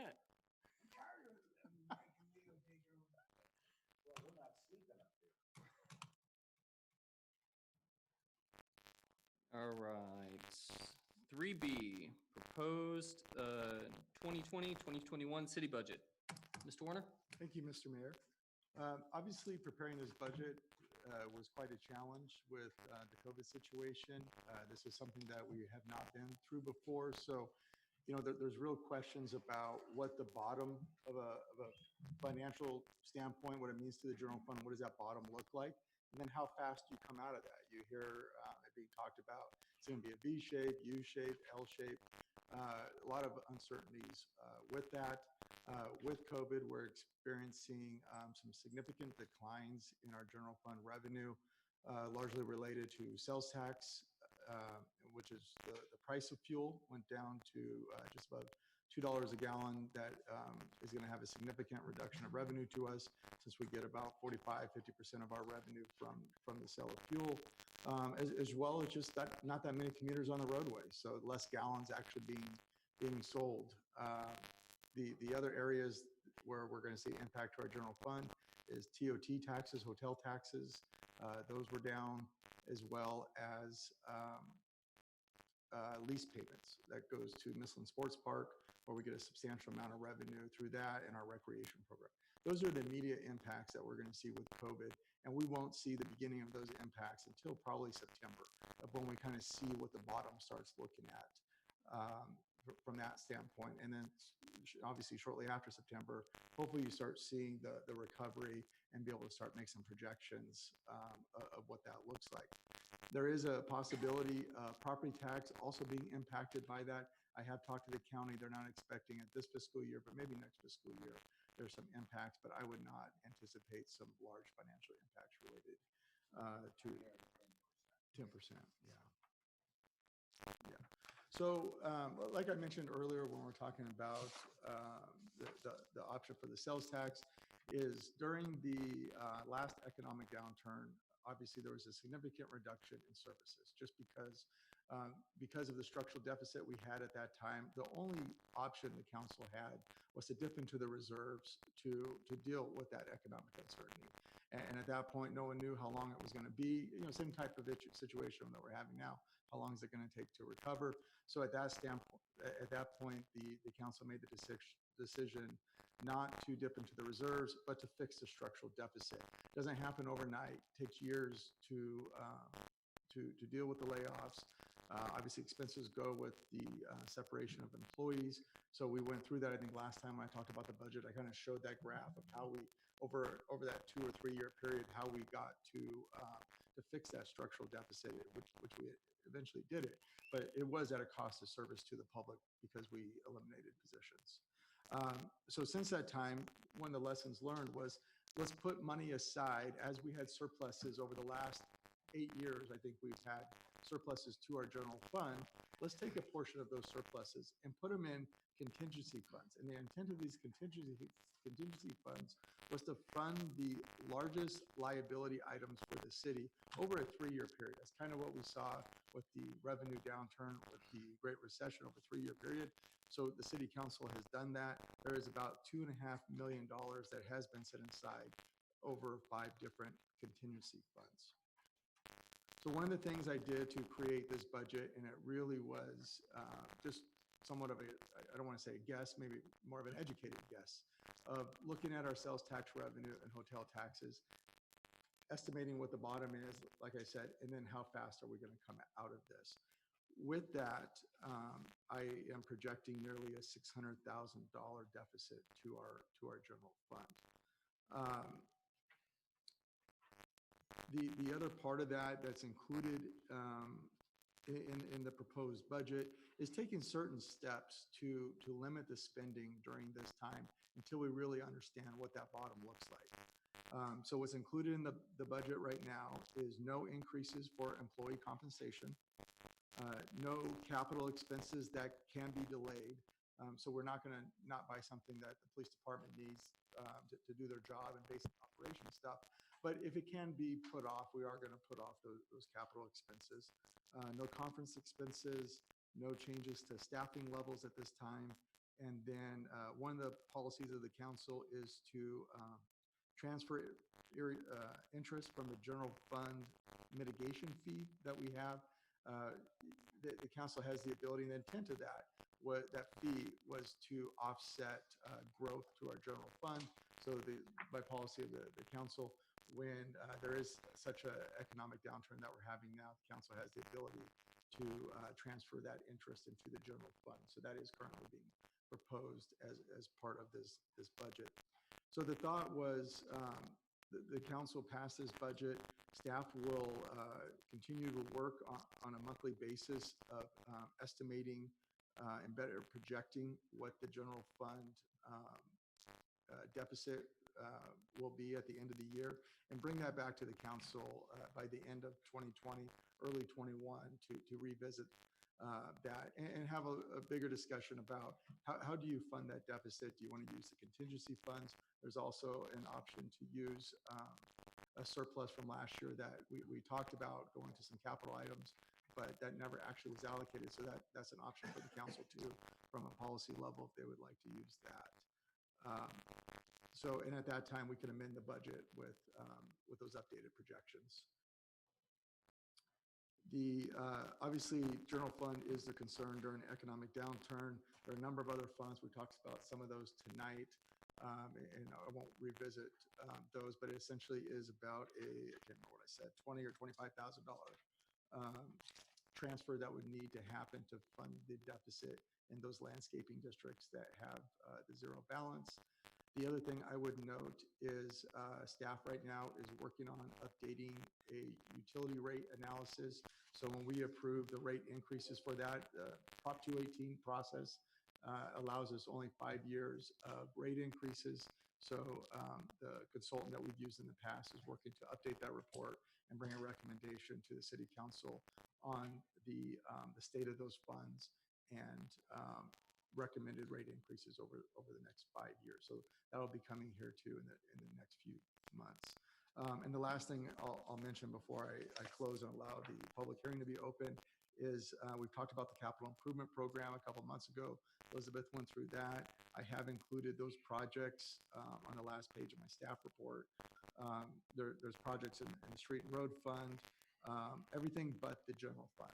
So projects in water, garbage, sewer, transportation, and CDBG. So staff is still recommending those projects continue to move forward because those are funding sources without the kind of impact that we're having in the general fund. With that, I'm happy to answer any questions. Does anybody on the council have any questions for City Administrator Warner? Councilman Zuber. I just want to clarify one thing. On the first page of the summary, that $11.3 million budgeted revenue, that includes the interest from the mitigation fund. That's correct. Okay. So if you, council wants to give me direction, remove that, it would change it by $120,000 or so if I No, I remember just want to make correctly. sure. And then on the last page, your capital outlay summary. Last column where it says city expense, what you're saying is all that money is not general fund money. It's some kind of grant money or something. So doing these isn't going to impact our general fund. Correct. Okay. Right. The other thing I would note in here, this is a change I think has been made in the year or two. I think every year we've gotten some really good comments from the city council about ways to improve the budget and provide some background information. You know, Lisa and I deal with this stuff a daily basis, more than a daily basis, but you guys hear it a couple times a year. So one of the things in the budget that I provided the council is kind of a figure that shows all the different major fund categories we have and how they're interrelated. So you can see where money at times is transferred to. And the other thing that we did, we put just a general one-page summary right after that. That just gives you a summary of the balance that's projected as July 1, what we're budgeting as far as revenue, expenses, transfers, capital outlay, and then end of the year balance. So it's a good place to at least start and kind of see where you want to go in the budget. So several comments. One is, I've told you before and I'll tell you again, I like that. That's very helpful for me. I sit on 4 government boards, and I know Leo sits on 3 or 4. You know, we're throwing darts at some of these boards, and I sit on a corporate board plus my own companies, and we're throwing darts. I mean, there's so many unknowns. RTD, we have no idea if it's changed the way people travel forever. I don't know with ACE. I don't know if people aren't going to travel anymore. They're going to work from home. I mean, those are all the things you just don't know anymore. And even with you, I mean, you can do your very best, and you could be off 50%. I mean, it's just tough. I think what's important is just defining that process of how we go forward. And I'm going to update this every month, and I'm happy to provide just monthly updates to the city council where we're going. Like I said, we're really not going to have meaningful information until September, so that probably, you know, that for me, we get all that information by October, but that's when we could probably start at least giving monthly updates to the council of what it looks like. Well, and you're doing them for yourself anyway. It'd be nice to look at them because it is changing that much. We're not on a, you know, stabilized economy right now. So thanks. That's all I have. Anybody else on the council? So seeing none, as this is a public hearing, we will open it up to the public. Is there any member of the public that would like to say anything concerning this item? Nothing. All right, seeing nobody, we will go ahead and close the public discussion section of the proposed budget, and we will turn it back over to the council.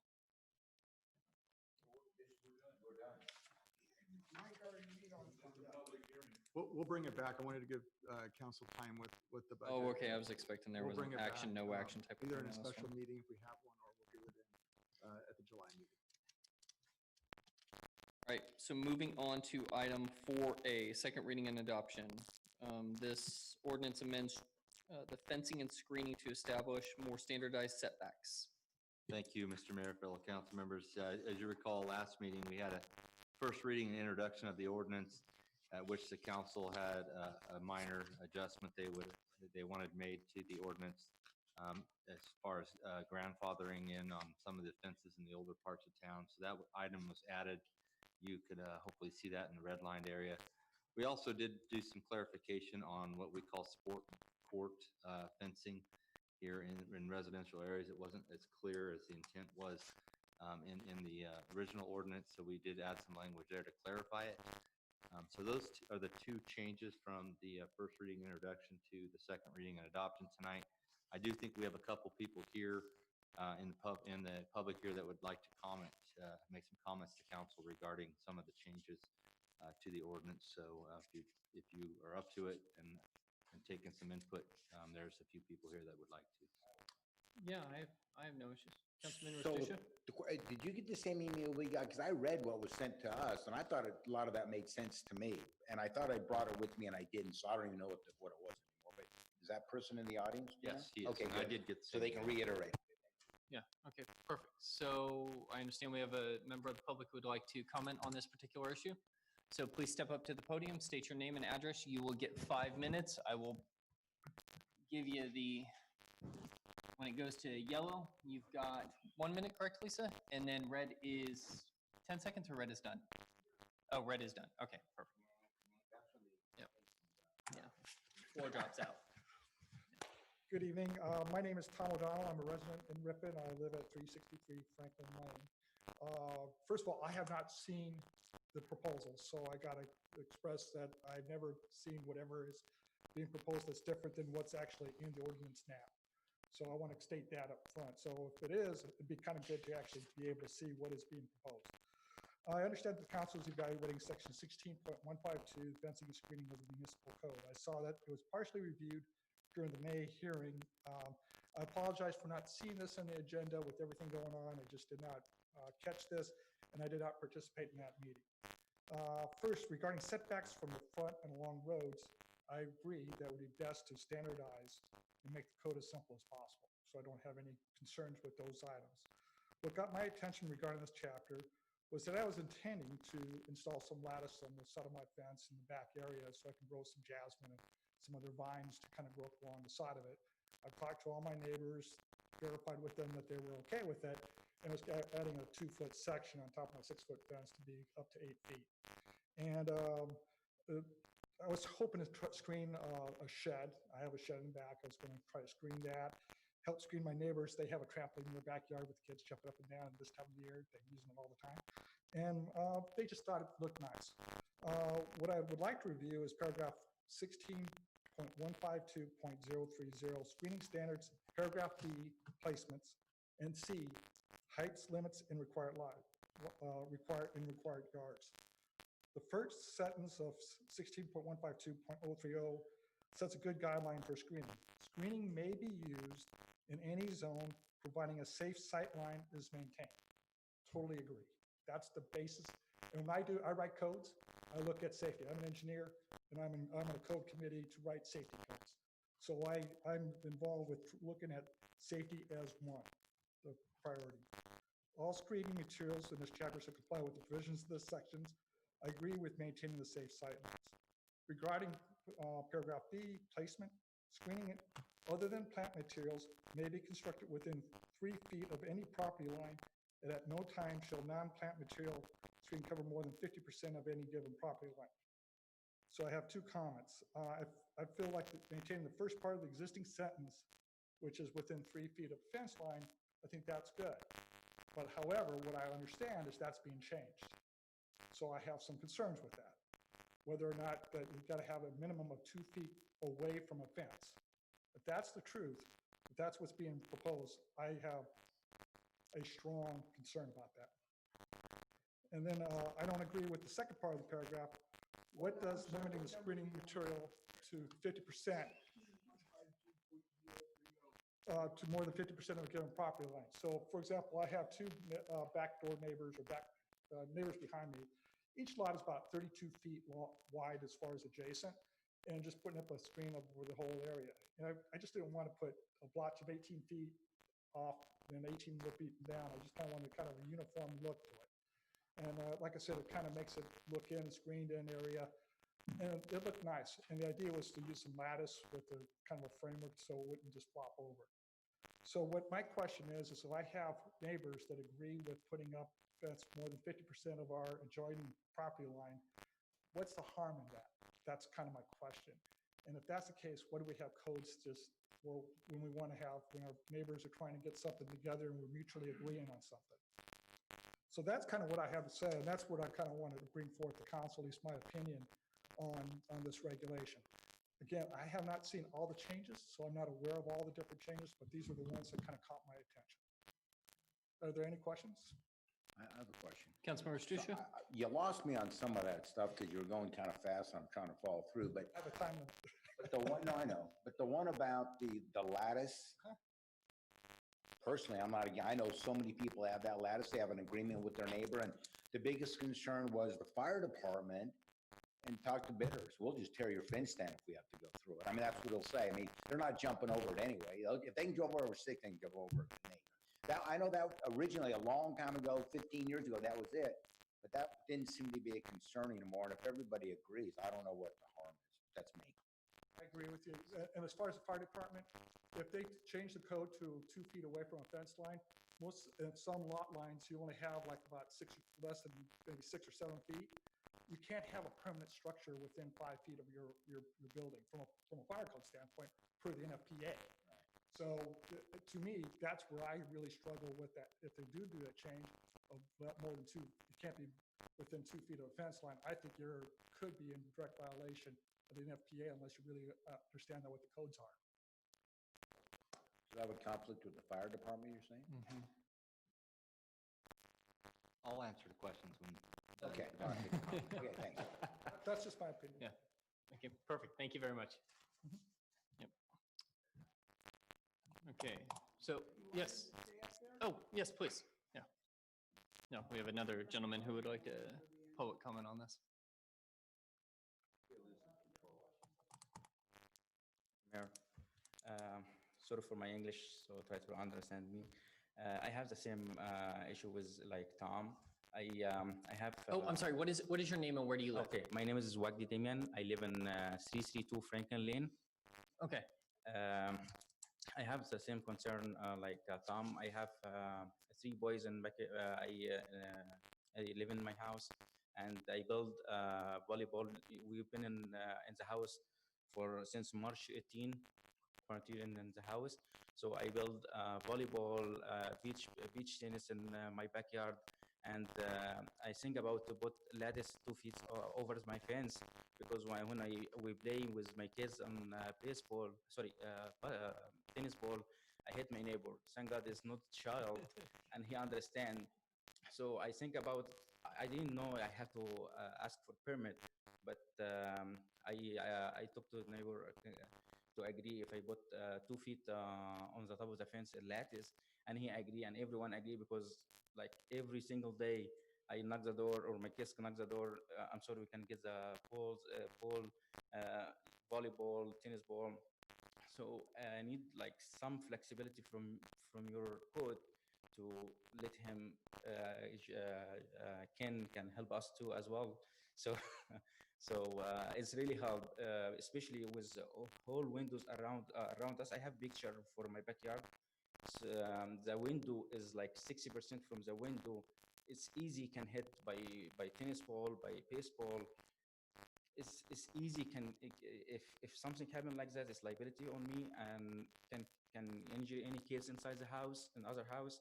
I can't imagine if I play or sitting in my backyard and I see that the ball hit my face. He's so gentle, didn't do anything, but we have good relationship with our neighbor. And most of the people put lattice, but nobody notice it because everyone looks good. It doesn't hurt any view from other neighbor. It's fantastic you can play. 6 feet is not enough if it hit anything like any ball are like 5 feet are over. Any shoot, you're gonna go outside. Any shoot. I have picture for my backyard for the fence, just to give you, show you how the window is open before the fence installation and after. So this is what I'm trying to bring it to you. If you give us like flexibility to put 2 feet or 1 foot on the top of the fence, it's gonna help a lot to let our kids enjoy our backyard. Thank you so much. Thank you very much. So, okay, and seeing nobody else in the public commenting on this issue. Okay, Mr. Zeidenberg. Yeah, just a little history on fencing for the city council before we kind of move on to some of the comments there. 6-foot fence height was in place for a couple reasons. Building code, for one, back in the day, it changed like 2 years ago, was you didn't need a permit for a 6-foot fence or lower. So anything over a 6-foot fence required building plans and engineering to be done for wind load factors on fencing, and you'd have to get a permit to put fencing up. So that's why the 6-foot standard was in place, one of the reasons. The other reason is the councils back then had looked at a 6-foot fence as being more aesthetically appealing for how they wanted the community to look. So what was allowed back in the code was to be able to put some screening, some non-plant screening along property lines. And the reasoning for not covering more than 50% of the back property line and not allowing it to be attached to the fence is so someone couldn't just attach lattice to the top of their fence, their whole distance of their backyard or their side yard, just to circumvent the code, which said 6-foot height was the max height. So that's the purpose of the screening and it having to be away from the fence. So ways to do that and still meet the building code and the fire code is to build possibly some lattice work or even some lattice work out of steel posts and some wire mesh that you can have vines growing up on that would meet the building code. Obviously, anything within 5 feet of a property line would have to meet fire standards. So there's ways to do it.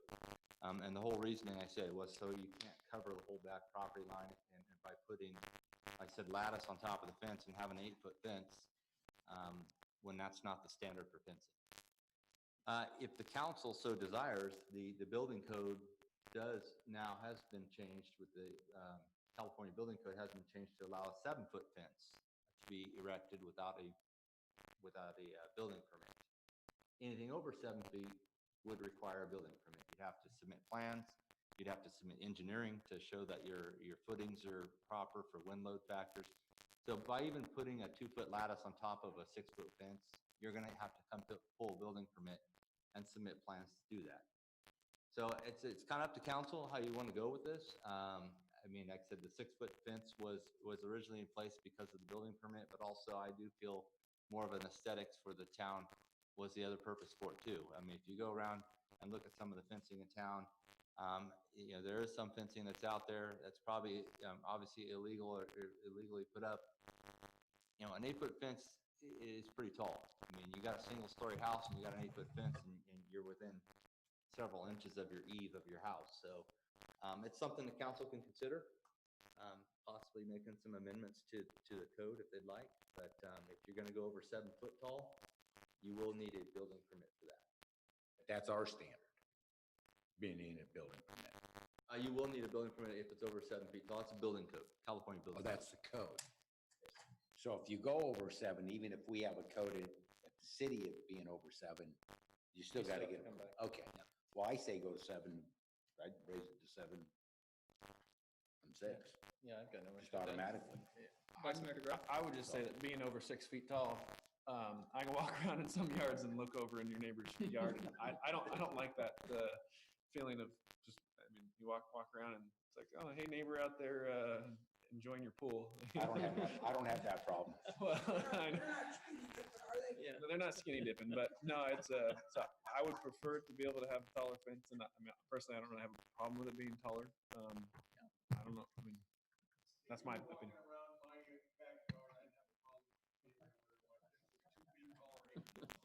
My point exactly. I've got no issue with it going up to 7. So, But I guess either way, I mean, to the point of trying to put 2 feet of lattice on top of the fence, I mean, unless you only had a 5-foot tall fence and we raised it to 7, if you had a 6-foot tall fence and trying to put 2 feet, you're still have to get a building permit. But I think then the other question is whether or not you can screen more than 50% of it. So right now you have to do 10 feet or whatever, half on, half off under the current. You can't block, you can put it all the ways up, and I don't necessarily have an issue with that, but I don't be convinced otherwise, but. Well, I have a question for that. What's the logic behind the 50%? If somebody wants, and the neighbors agree, and you want to put, and again, not going over 7 feet, so you have a 6 foot, you want to put a 1-foot lattice, why can't you go down the whole row? The screening section of the code allows you to build something up to 8 feet tall. You'd have to get a permit for it, but you could build something up to 8 feet tall to screen certain areas of a yard. Say you have an area of a yard that you don't want to look at a neighbor's shed. That was an example that was brought up. You could possibly do a screening for a section of that. The idea was to not cover more than 50% of the rear property line, because otherwise you're able to construct an 8-foot fence. So why don't, you know, what's the purpose of having a fence height standard if you're going to let people screen the whole back, you know, by putting. If we go to 7 and they have a 6-foot fence, they could do the lattice the entire way then. Yeah, or or they can build a fence up to 7 feet. They don't, some people might not even want a lattice, they'll just put a 7-foot tall fence.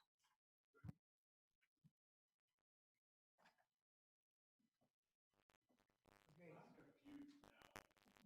Thought I had it till you said that. I have a back fence that's 112 feet long. You're telling me that I can only screen 60 feet of that? If it's above 8, or if it's above 7 feet, If correct? it's above, if you're going over the 7-foot height max, yes, you're gonna have to pick and choose where you want. I gotta pick and choose which parts of Ripon School I wanna look at. Right. I'm with Leo, I know we. I don't get that. Well, unless the school wants to raise it, they can. Well, the other option I think you could do is take this screening section out and just say 7-foot fence height and leave it at that. You can go up to 7 foot the whole way. It just looks too choppy and stuff. Yeah. Yeah, I don't have a school behind me, but that would be a problem. If it's done appropriately with landscaping and such, and maybe having a structure where vines can grow on, you might have sections of your yard that would be screened and it wouldn't look bad. But If it's between two houses and everybody agrees, what does it matter? Yeah, if you can't see it from the street, what does it matter?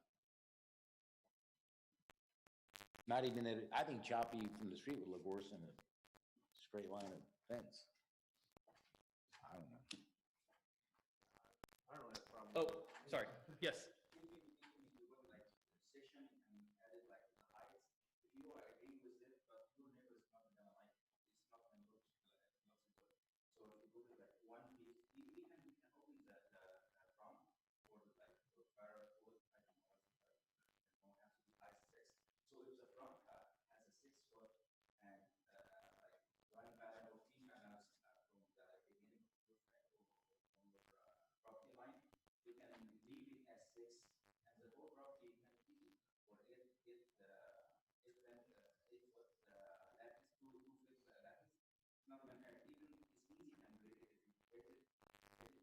Mm-hmm. Right.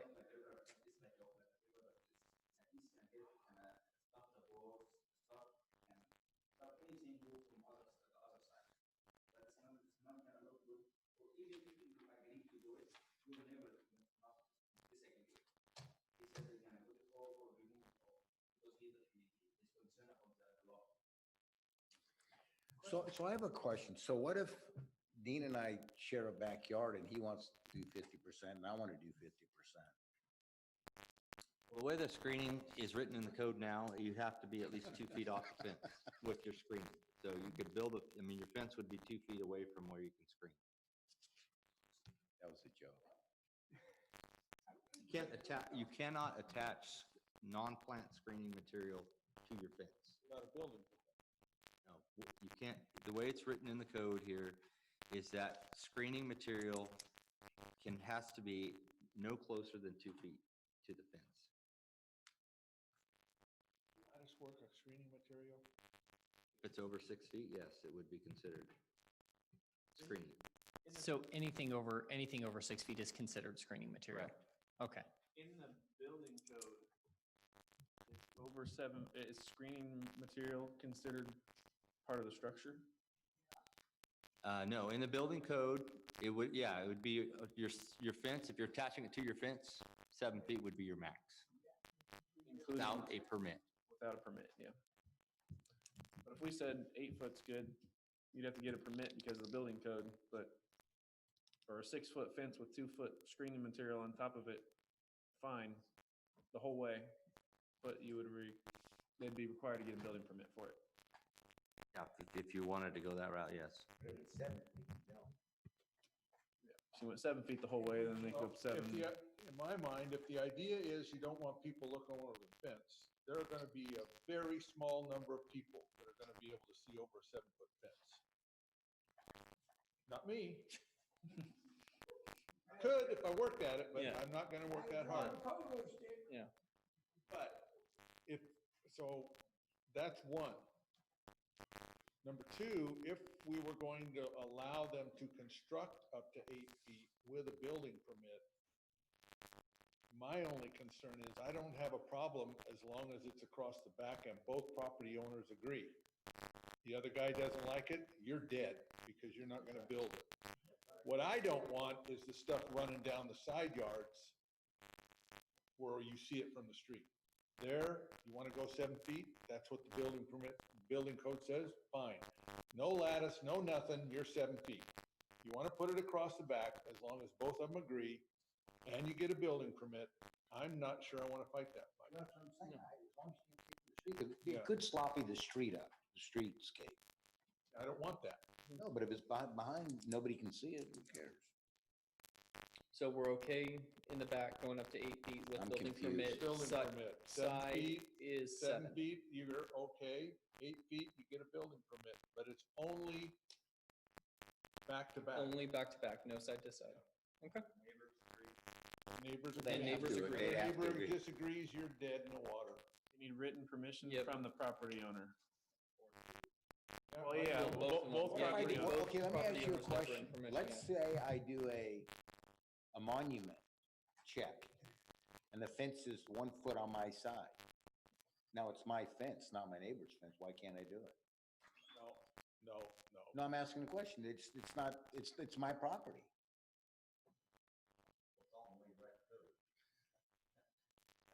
I think it's more. I think what Councilmember Zuber is talking about is more of an aesthetic view at that point. No, I agree. So the neighbor, even if it's on your property, not wanting to look at an 8-foot wall per se. I know. Behind I'm just asking the question. So that, I think that's why. It's not necessarily because it's half your fence and half your neighbor's. Yeah, most neighbors do agree with it, by the way. I could take you to my neighborhood and show you. 7 feet, though. How tall is your wall, Mike? Yeah. 6 Okay. feet, 11 inches. All right. So, Let me Yes. just kind of clarify this, and I think we'll do is bring it Yeah. back. Bring her you want to back. bring it back for? Council for the next, is 7 feet fencing is okay, max height 7 feet. If you On want the to go. side yards. Yeah. Oh, anywhere, okay. 7 feet's fine, because you don't need a permit for that. Right. And then if they want to go 8 foot on the back portion only, they have to obviously pull a building permit to do that and have permission from their neighbors. That are. Written that are- permission, so- yeah. I would just add the caveat written permission, so. And not just from the person who lives there, be from the actual property owner? Yeah, the actual property owner, not the tenant. I ran into that, it was in Manteca, yes, it's gotta be the property owner, not Yeah. the resident. Not a renter. Okay. All right. So, Mr. Zadivart, are you good? I'm good. We will bring this back at the next meeting for second, is it going to be a second reading and adoption? Yes. Oh, I'm sorry. This is second. Yes.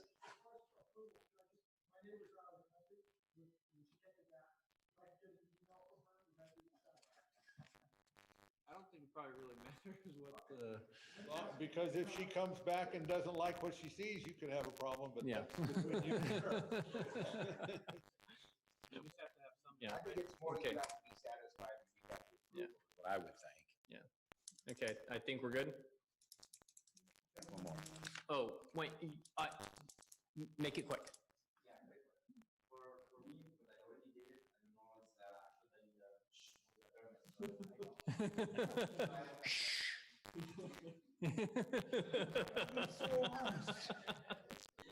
Appreciate the honesty. Appreciate the honesty. Very honest man. Okay, so, and moving on from 4A to 4B, the second reading and adoption for, let's see, street excavations and encroachments. Who would like to handle this one? Mr. Zadivart, this you? What? Oh, wow, okay. We got a mover and we've got, and a shaker, all right. I'm still waiting for my thing to show. open I up. know, hey, I am too, you know what, you gotta blame the city clerk for some of this stuff. There we are. Nope, he does not, he is ducking and dodging that one. Okay. Moving on. Mr. George, 5A. Yeah, thank you, Mr. Mayor. Just real quick. Oh, Mr. Pease. Yeah, I will introduce Dylan George. He was here last year. He went over the PG&E Wildfire Safety Program. and kind of the impacts to Ripon. So here he is again. Council did ask that he would come back this year, kind of provide the council with an update and a community an update, kind of where they're at, what they're looking for in this upcoming fire season and beyond. So yeah, here's Dylan. Once he's done, I'll go back through what I did last year, which is the impacts to the city and where we're at and kind of how this impacts us. So. Perfect. Well, if you haven't found anybody to sell that piece of real estate in San Francisco, I'm sure I know quite a few real estate agents who would love to help. Well, it's been one day, so I would imagine we've got somebody by now. So thank you, James. Good evening, Mayor Parks, members of the council. Thank you for having me. As James mentioned, my name is Dylan George, local public affairs representative for PG&E, and I was here just about a year ago talking about wildfire safety, so I'm glad to be back to give you an update. We'll talk a little bit about the wildfire safety program, some of the changes that we've made and are planning for this year. So I want to start out with an acknowledgement. You know, we're still very much in the middle of this COVID situation. I appreciate what you guys are doing here for safety. It's social distancing. I like that you even extended your dais around the corner. So thanks for making us all feel safe. And also thanks for, your staff continuing to work with us, because even though we're still battling COVID, wildfire season doesn't wait for anything. So wildfire season is coming on us, so we all certainly need to be ready for that. So this is an overview of PG&E's Community Wildfire Safety Program. Obviously, the goal is to reduce wildfire potential. There is a number of things that we're doing, and I'll talk about pretty much all of these things in greater depth throughout the presentation. But a lot of inspecting and repairing our facilities, our overhead power lines that we have, particularly in the high fire threat areas of the state. A lot of what we call system hardening, which I'll get into a little bit later. Of course, public safety power shutoffs are one of the tools that we use to reduce wildfire safety when we have particularly bad conditions out there, particularly adverse conditions. Number two, situational awareness. We continue to expand the number of weather stations, high definition fire cameras that we have throughout our service territory. Also, our meteorology department continues to make investments. We have over 1 billion data points within our service territory where we marry up each of our facilities with weather conditions, on the ground weather conditions, forecasted weather conditions. So we have a lot of capability out there for predicting weather and monitoring weather. And then want to talk quite a bit about reducing the impact of public safety power shutoff events. It's probably the thing that folks want to hear the most about. Last year, we had 7 of these. We started this program in 2018 where we had 1 event. 2019, we had 7 events. So our goal is really to make these things better and less impactful for our customers as we go forward. So again, we rolled this program out in 2018. Last year, as I mentioned, we had 7 events. One of them was at the very beginning of the wildfire season last June. And then 2 of them were at the very end of the wildfire season. There were 4 very prominent ones that I'm sure you all heard about in October. First one was October 9th. And we had 3 events in the span of 1 week, October 23rd, 27th, and 29th, where we faced really extreme high winds and really bad weather conditions. And a lot of those events that happened in October were very widespread, very impactful. The largest event that we had affected 930,000 PG&E customers throughout our service territory. So almost all of the high fire threat areas in our service territory were shut down at that point. So we realized that is a lot, and we want to make that less as we go forward. We want to do more to our system to make it so we don't have to turn off that many customers. And our pledge is to have these things get better as we go along. So this is the improvements that we're targeting. We want to make these events smaller, shorter, and smarter. So smaller means we want to affect less people when we have to turn off the power. And what that's going to mean in a lot of cases is areas that are not high fire threat, that are attached to the same electric grid as high fire threat areas. We want to install devices. We want to do sectionalizing and hardening work so that we don't have to affect those areas when we shut off power. There was an example of that within San Joaquin County, out east of Linden. It's a tier 1 area. Shouldn't have to be shut down in fire danger, but it was because it was connected up the hill to areas of Calaveras County that were considered high fire threat areas. So areas like that, we want to separate them so that we can do a better job of only affecting the areas that really need to be affected. Shorter in length, I'm going to talk a little bit about some of the resources that we're adding.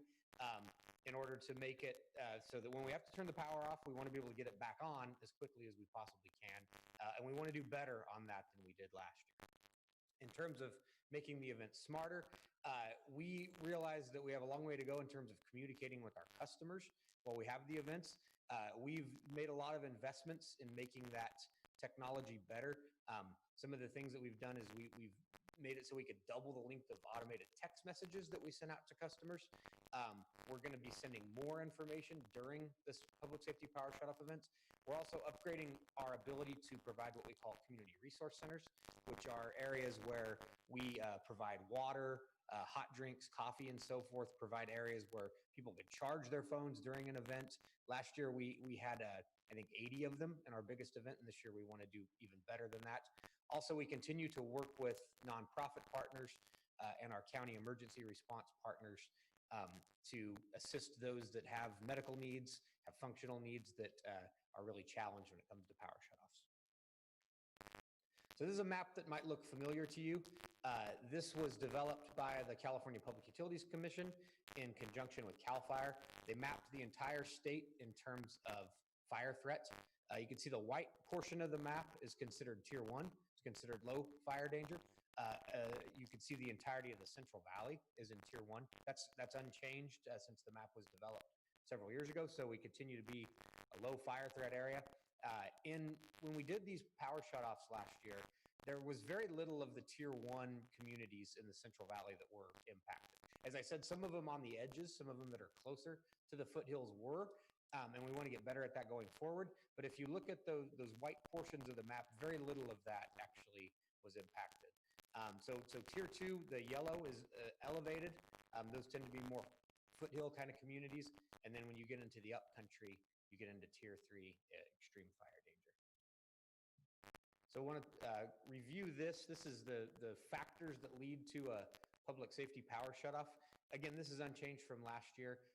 Red flag warning from the National Weather Service. Low humidity and high winds are really the two big drivers. When we see sustained winds above 25 miles an hour and gusts above 45, that gets to be a really dangerous situation, especially when you have very low humidity and very dry fuels out in the field. These are things that we tend to see later on into the fall as we get toward the end of the fire season. We don't, in our climate, we don't tend to see a lot of high winds in the real dead of summer. So as we go through the summer and those fuels dry out when we don't have rain throughout the summer, when we have these really high wind, low humidity days in the fall, that's when we get into really precarious situations for fire danger. Last year, when we had these shutoffs, we registered wind gusts of 70, 80, even 95 miles an hour in the highest wind event that we had last year. So again, this is unchanged from last year, but these are the various factors that go into the need to call one of these events. Dylan, can I ask you a quick question? So talking about the dry conditions, have you guys been given authority now to at least clear cut some things or clean up some of this kindling that's hanging out? I understand it may be green now, but you know it's going to turn brown and create problems. Because I know the state, right, I think didn't allow you to kind of do some of that. So we do the best that we can. You know, we in terms where there's private property owners, we try to work with them as best we can to, you know, create a safe clearance away from their lines. You know, they're not always crazy about the idea of having their trees cut back or removed. But we have certainly increased the amount of vegetation clearance work we've done around our lines. I think if you were to travel up the hill, hopefully, you know, soon we're all able to travel places again, but I think you'd see a lot more clearance around most of our lines because we really have, you know, stepped up our efforts in that regard. We work with all of the various agencies where, you know, they're the property owners, if it's state-owned land, county-owned land, whatever the case may be. So we do the best we can, but there's always, you know, the problem is, you know, we can cut a tree that's 10 feet away from the line, but if a tree's 50 feet away from the line and it's 60 feet tall, there's not a whole lot we can do about that. We can't cut that tree down because it's, you know, a good distance away from the line, but it could fall into a line if we have one of these really high wind days, and there just isn't a lot that can be done about that. And I'm not advocating for going out and clear cutting the forest, you know, but that would really be the only way to prevent any trees from ever falling into one of our lines. So I've talked a little bit about system hardening. This kind of puts some numbers and some more specifics to that. So sectionalizing devices, this is what I talked about before, where we want to separate areas that are lower fire threat danger away from high fire threat areas. Sometimes we'll have a situation, actually not far from here, we have an example of this in the city of Angels Camp, where the city itself is considered a tier 1 area, the developed part of the city, but where it gets its power from is a tier 2 or tier 3 area. So we want to figure out ways like that where we can keep kind of islands within our system, keep the lights on there if they're not high fire danger areas, even if the surrounding parts of the communities are. So those are the kind of things that we're working in earnest on right now, installing a lot of these devices, doing a lot of this hardening work. We have replaced a lot of wooden poles with sturdier poles, composite material poles, or steel poles in some cases, replacing a lot of the overhead conductor wire with a thicker, stronger coated wire, and in some cases doing undergrounding where that makes sense. In some cases, it's very challenging, especially, most of the high fire threat areas of the state are also very rugged terrain. So, it's not practical to dynamite through a hillside in order to underground, a half mile of line. But where those projects make sense, we are certainly looking to do those. Another question before you move on. So why is your enhanced vegetation management, why have you reduced the line miles that you're doing that on? So it's all kind of a cumulative thing, right? So last year we did a bunch of additional work. We always do our regular vegetation program. We always go and maintain at least 4 feet of clearance from the lines in high fire threat areas. Enhanced work, we go a little further back. So it's not work that's going to be done every single year.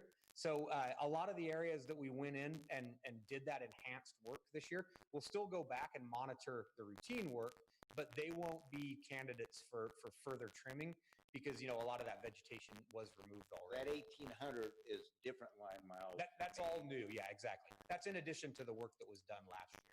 And of course, vegetation management is kind of like painting the Golden Gate Bridge. It never ends. Once you're done with all the work, you need to go back and start at the beginning and start inspecting because the trees continue to grow. So it's a never-ending project for our team.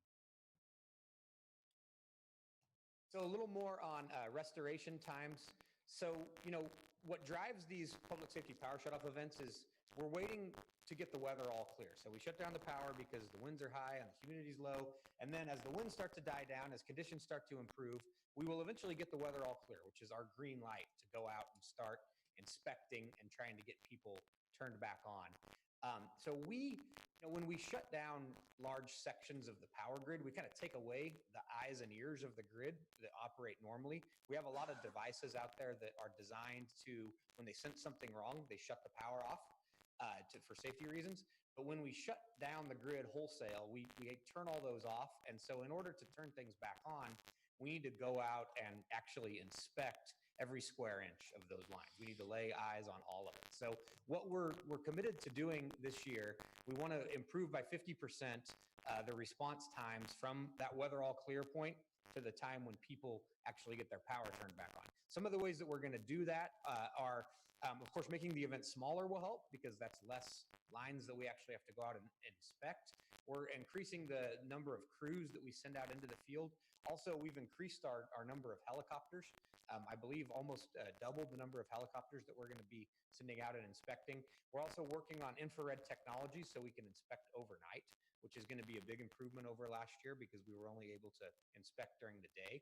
So the more we're able to do by helicopter, the more we're able to get those crews out on the ground, looking at the lines that have to be looked at on the ground, and also looking at the damage. Whenever we do these events, we see a good amount of damage that needs to be cleaned up, obviously, before we can re-energize those lines. So the more crews we can free up to do that, the better those response times are going to be. So that's one of our big commitments right now. Understanding how impactful these events were last year, especially when we had them stacked on top of each other, back to back. So we really want to try to get people back on as quickly as possible. So some more additional resources for information on wildfire safety and PG&E's program. Last year, we did a big push for trying to get everybody to make sure we have your updated contact information. So I will put that plug in again. If you haven't updated your contact information, we we try our best to contact everybody. And like I said, we've made some pretty good improvements in that ability to contact folks, but our ability to contact you is only as good as the information we have for you. So we encourage people to update cell phone numbers, update email addresses, so that we can do everything we can to keep you updated on when events might come and then when, power might be restored as we get back on. The weather site, pge.com/weather. I would encourage you to check that out, especially, like I said, as we get more into the fall, into the time period where we think that we're going to see these public safety power shutoff events. Our weather forecasting, I must say, I use it just for my personal use. I find it better than anything you find on TV or Weather Channel app or whatever, so I encourage you to take advantage of that. Also, some resources there for backup power. Medical Baseline, I'll put in a plug for that. That's a program that we have where customers can get a rate discount if they get a doctor to attest to the fact that they have a medical condition that requires electricity. So we encourage our customers to sign up for that, both for the discount that it will give you on your bills, but also because it gives us a really good database of knowing where the medically vulnerable customers are. So when we have power shutoff events, we can go out and do extra outreach to them, make sure they have a plan. And then even in the course of regular, more routine kind of power outage events, whether they're caused by storms or by, cars running into poles and that kind of thing, we're able to do extra outreach to those medically vulnerable customers. Some more resources again. Prepareforpowerdown.com is a website that was put together by the 3 investor-owned utilities, PG&E, San Diego Gas and Electric, Southern California Edison. Ready.gov is the Department of Homeland Security's website for disaster preparedness. I had also put in this is not on the slide, but a plug for your local San Joaquin County OES has a very good disaster preparedness website as well, and it's called sjready.gov. So I would encourage you to have a look at that. That has a lot of good tips, more specific to an area like the Central Valley. That pretty much concludes my presentation. One thing I thought I would leave you with is, like I said, last year, these events were very impactful, and we realized going forward, they need to get better. It's not a sustainable thing to be able to have 930,000 customers out of power at once. So, I think that the trend is going to be toward the good. So areas last year that were not impacted, we don't anticipate things changing for the worse to bring those areas in. We anticipate going forward, things are going to get better as we go. So, hopefully we can again see the Central Valley not be impacted by any of these events such as we have to have them. Happy to take any questions. I don't think Ripon was impacted last year, so if you can do the same thing this year, I don't care if you shut every one of them off around us. To all my friends out there, as long as it's not us. I go to your website and check it out. And if I don't check it, like once a week, it's not that intuitive. Is that right? I got to hunt around to go, okay, I got to go here. Oh, that's where I found it. Yeah, for me, but that's just me. Well, I'll let our web design folks know. Anybody else on the Maybe council if I have read any the comments? instructions. Yeah, thank you guys for having me. Thank you. Thank you. I'm glad to be out in the world. This is my first foray into the world in several months. So glad to be here. Yeah, exactly. Hey, Dylan, just before you go, I know we talked a little bit earlier about if Ripon for some reason was actually shut down, what that would mean kind of regionally or locally here as far as being in that tier 1 level. Yeah, so a tier 1 community like Ripon that's surrounded by tier 1 communities, the only way that you would have an impact from a shutoff event is if it was a transmission level outage. So if conditions were so bad that we had to shut off one of our main backbone, 60 or 230 kV kilovolt transmission lines that power entire cities. So, if there were to be a situation like that, which again, we don't anticipate, we got through last year with pretty minimal transmission level impacts. But if that were to happen, it would probably be a situation where, there were several cities on the same transmission line that were impacted. A lot of it would depend on the very specifics of the scenario.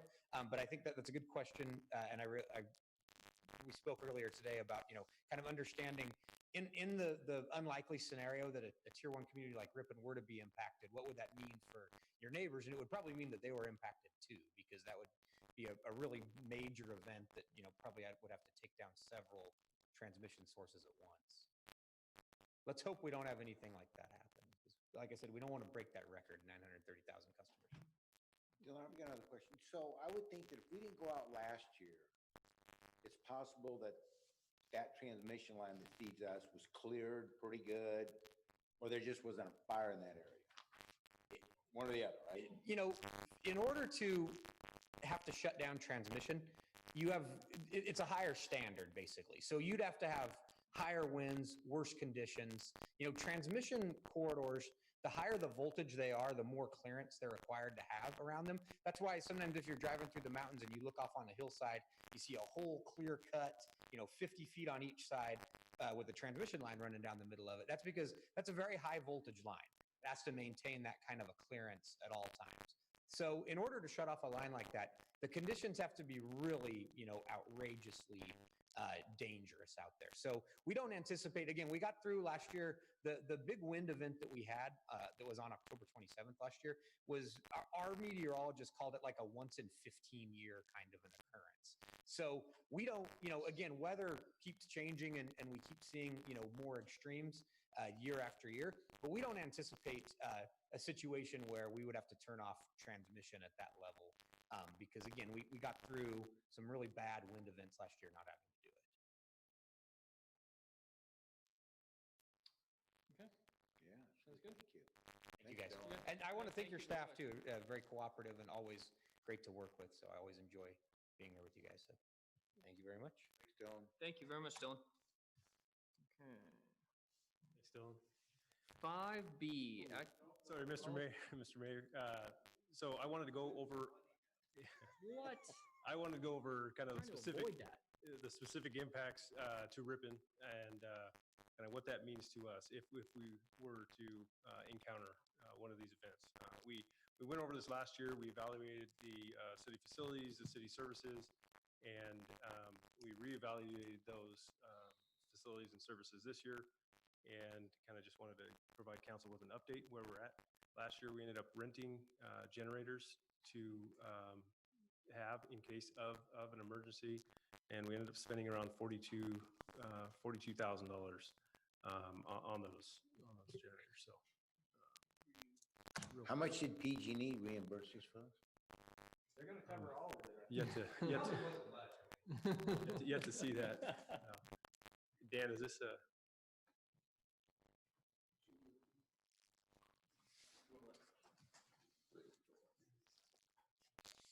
Kind of skip over that. So I just kind of want to take it one by one through the different operations of the city. This is kind of just a summary of what you saw in the staff report. Obviously, the police operations are a big operation, a very important operation. The building that houses the police department. Well, let me back up for a minute. So. As you recall from last year, the city is powered by about 60% from PG&E, 40% from MID. So we're very fortunate to have two separate providers to kind of have some redundancy with that. So onto the police services. So the building itself for the police department and here at City Hall is powered by MID. And in our conversations with MID last year and this year is that they shouldn't be impacted at all if for some reason PG&E does have a shut-off event in this area. So the police department building would be fully operational if that is the case. In the case of a total power loss that MID for some reason is impacted, we do have a backup generator for the police department, which basically will have full function with all of their electrical components. They would just basically be responding to increased calls, checking on areas that are, without streetlights and vulnerable populations and things of that nature. So, go back through. Here's a couple. Dan, are you this thing?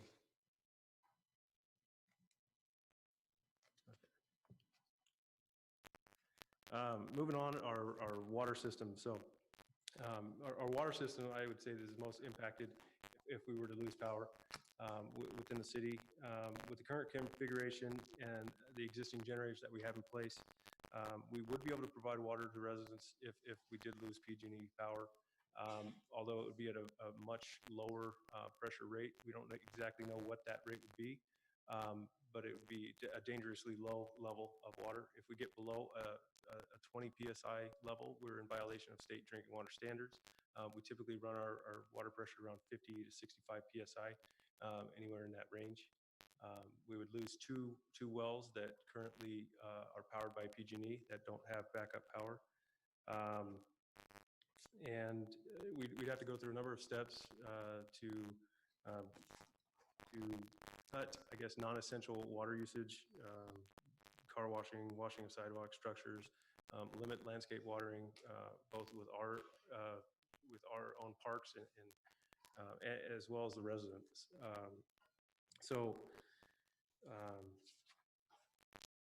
Last year, or I guess at the beginning of this year, we actually did have two power outage events that we lost one of our wells, one very important well that was provided by PG&E. It was unrelated to obviously a wildfire event. One was a wind that took down a power line. The other one was an accident. We lost that well for several hours. We still had the other PG&E well. We were able to sustain that. It was during the winter months, so we have very low water usage. We also have our storage, our tanks. But if we were to encounter something like that in our summer months, it would put us in a very, very bad position. So it's kind of outside of the wildfire issue. Obviously, if we had the wildfire issue and we were shut down and we had two wells down, if anything should happen to any one of our other wells powered by MID or others with PG&E that have backup generation, the city would be, the water system would be in a very, very vulnerable position. So I just wanted to kind of make that clear, kind of let the council know kind of what we've encountered earlier this year, and where we would be at.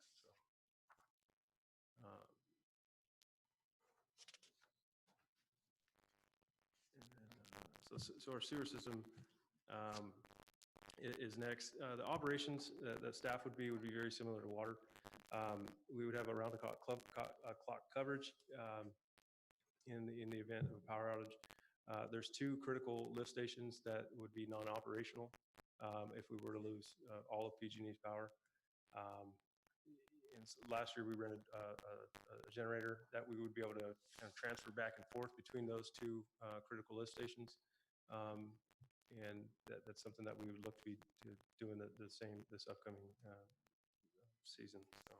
Well, how would somebody know in their house if it's out, we haven't got the power going yet? What's that? Well, if you're in your house, how would you know your lift stations weren't working if you didn't get them up and running? I mean, I guess they'd find out real quick, huh? Well, yeah, you most likely would not know in your house. If it did back up, it would first back up typically in a street, and it wouldn't be backing up in your house. It ended up going down a storm drain if it was a really bad situation. So you most likely wouldn't know. You don't want to live at the low end of the system. Right.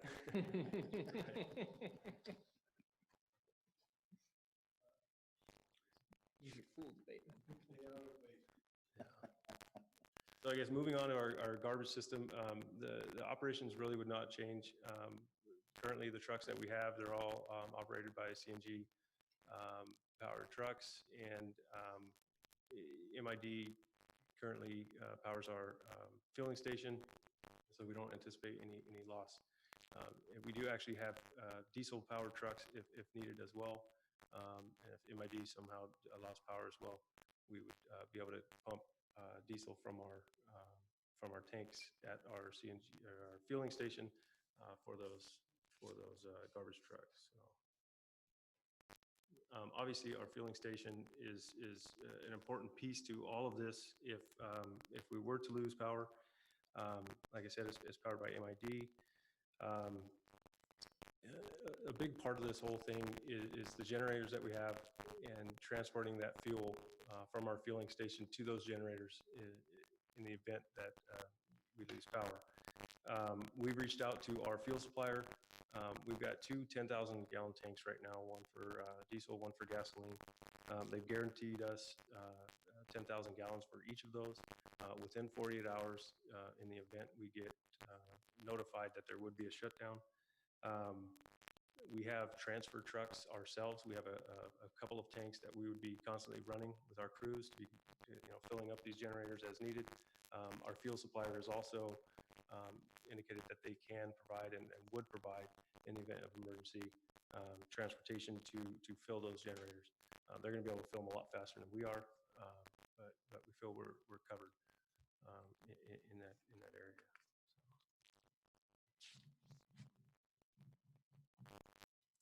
Our corporation yard is currently powered by PG&E. This would be basically where our public works staff would be. They'd probably be on call 24 hours during these events. This is where to be stationed. We'd be monitoring our SCADA system for our water and sewer, obviously providing any other services to the public.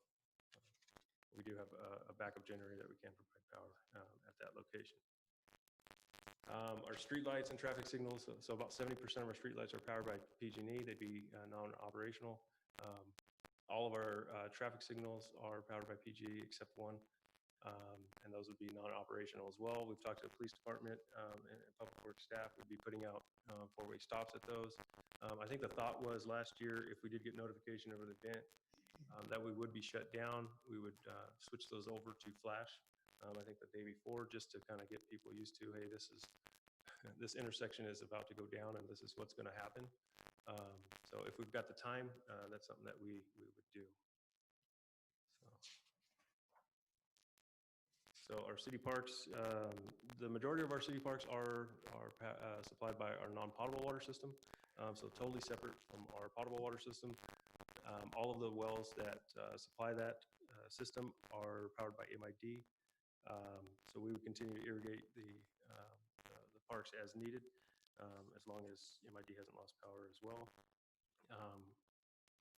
And if there are some controllers, I guess, at those parks that are powered by PG&E. If we had to manually operate valves in order to irrigate, we could do that as well. So our senior center, it is powered by PG&E with backup power. This is a location that staff looked at as providing possibly a cooling location. They obviously have the Meals on Wheels program. I think the thought was last year is that we would recommend renting a portable generator once a shutoff has been announced. I think that only in the staff report, I detailed this out a little bit more.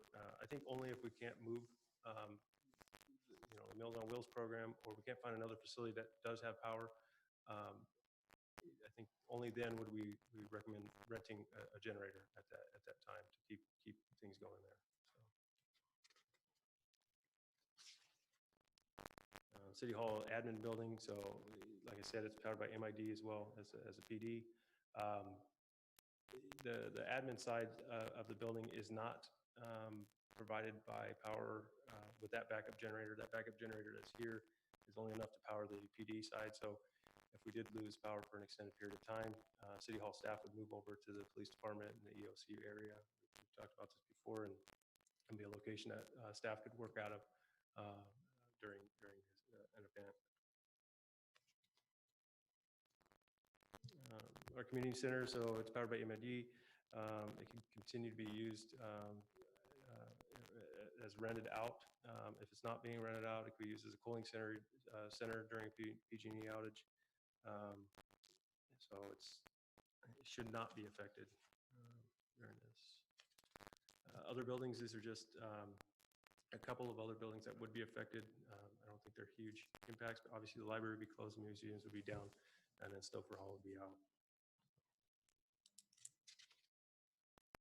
Public outreach, similar to the PG&E. I think PG&E did a pretty good job last year as far as letting us know when these events were occurring. Obviously, they didn't impact us, but they were kind of letting everyone know that, hey, an event was coming.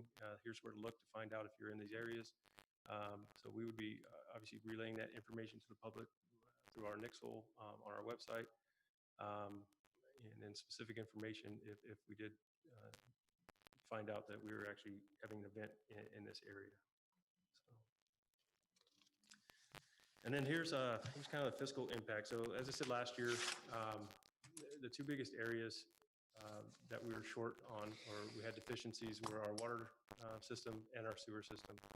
We ended up renting a large generator for our water system, and we ended up renting a smaller generator for our sewer system that, in case of emergency, obviously would provide that power and that backup. We ended up spending about $42,000 through renting those. So we've kind of outlined a couple options in my staff report. I've had those options, and I'll kind of walk through them here. There's certainly other combinations, I guess, you could look at, and council's free to look at and obviously ask me questions about. So this first option that we outlined is to purchase generators for well 18 and the fueling station. And I should back up, the fueling station is powered by MID.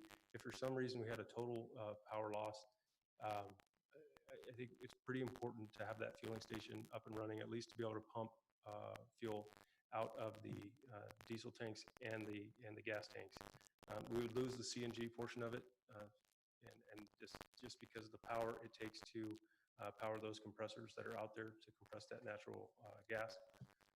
But I think it's important to get a small generator to where we can get the fuel out of there. So with this first option, we would purchase a generator that would be used at well 18. We could obviously use that at well 7 also if needed.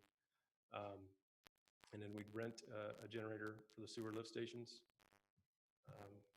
And we'd purchase a small generator for the fueling station. So that would total $195,000. Would obviously get us that large generator and that very small generator. That $17,000 would just be renting that smaller, or that 56 kW portable generator for this year. So that's one option.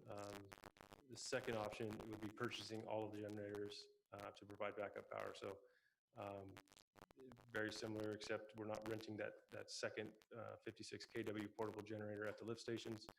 So that $17,000 now goes up to $66,000, but it's our generator, and we would have that for the future.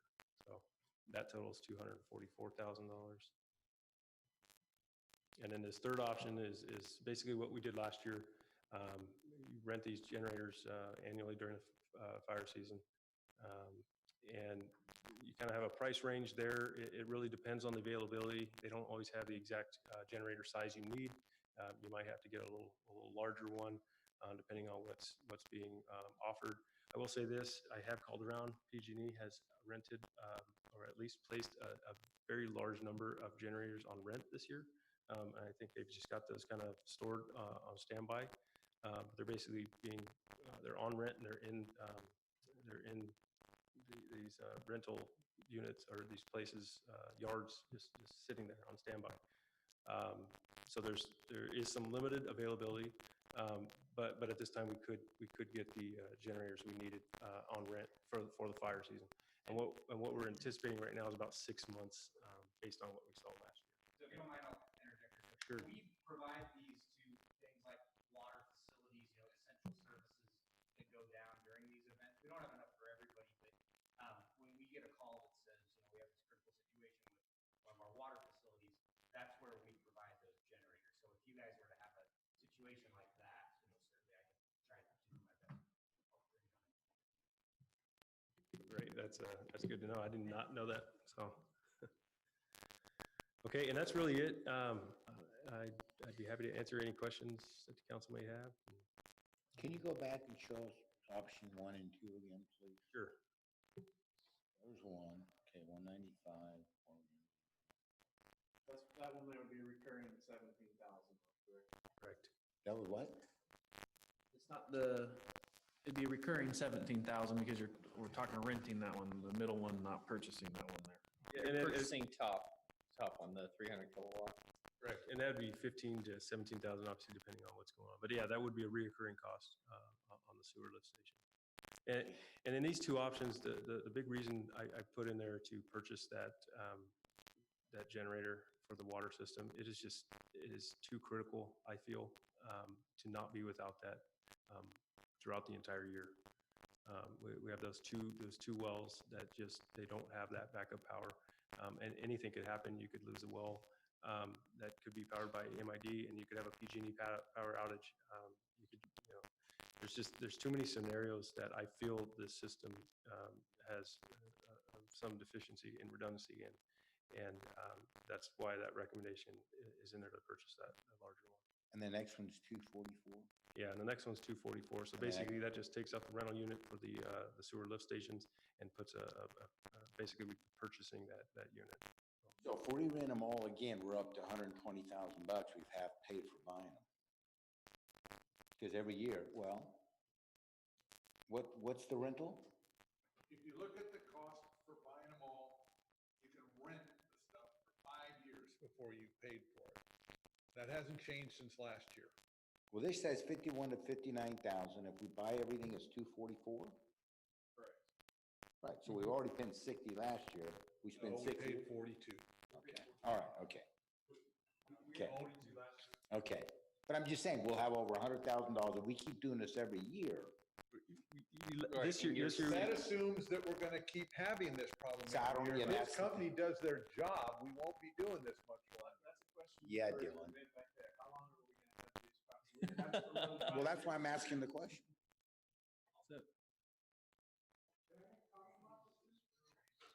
It's up to Jake. Sure, of course.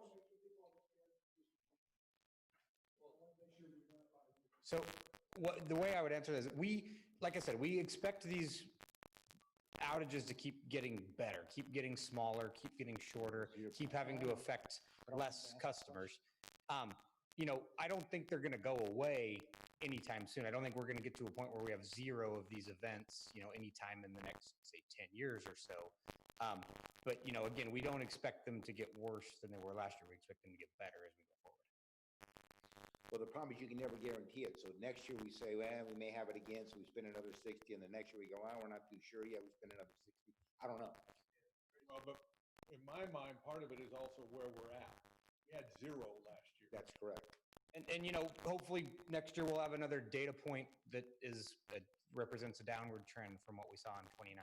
That's I certainly what we're understand working towards. James's position about the big generator. We've had problems outside of this window, so I don't have a problem buying it. Yeah, that's right.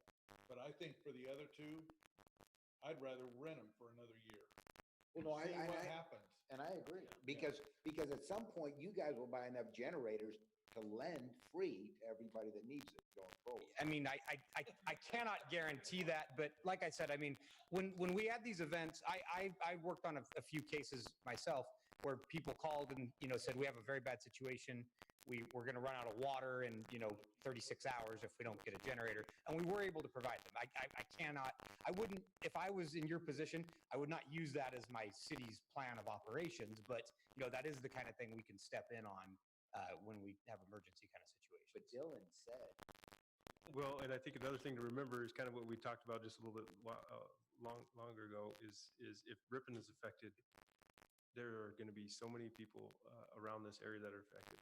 It would have to communities. be a huge event, right? Yes. You'd never get a generator. Everybody would be scrambling. It'd be free for all. I just think it makes sense for the 2 smaller ones to rent them. They're here. No, I don't disagree with that. I've got a question regarding the smaller ones. So, it's really more of a technical, how the fuel pumps do work currently. I know, like when, for farming operation, a lot of the guys, they're hauling, large loads, rather than having an electric fuel pump on it, they'll just have can hook an air compressor up to it and use air pressure inside the tank. You only need a couple PSI to pump it back out. So I don't know if those tanks have the capability where we could do something like that. Just make where you could just bring a small air compressor out there and use air just a smaller, secondary pump. Or, I'm sure we could, or we could even look at, like a smaller pneumatic one in our large tanks to transfer that. So that's certainly something that we could look at. Yeah, rather than having to go rent a generator to run. Right. Right. And this facility being powered by MID, not being anticipated to be affected at all. And maybe that's something that we could hold off on renting until the case actually happens where MID has lost power as well. But I think if you wait, everybody's trying to scramble to get a generator. I think. Also, if you purchase from the same company that we rented one from last year, see if they give you a credit off your bill from what you paid. Well, but for the small one, we're talking somewhere between $1,000 and $2,000 to have it for 6 months. It's not worth worrying about it. No, you hand it back and if it breaks, it breaks. Go ahead.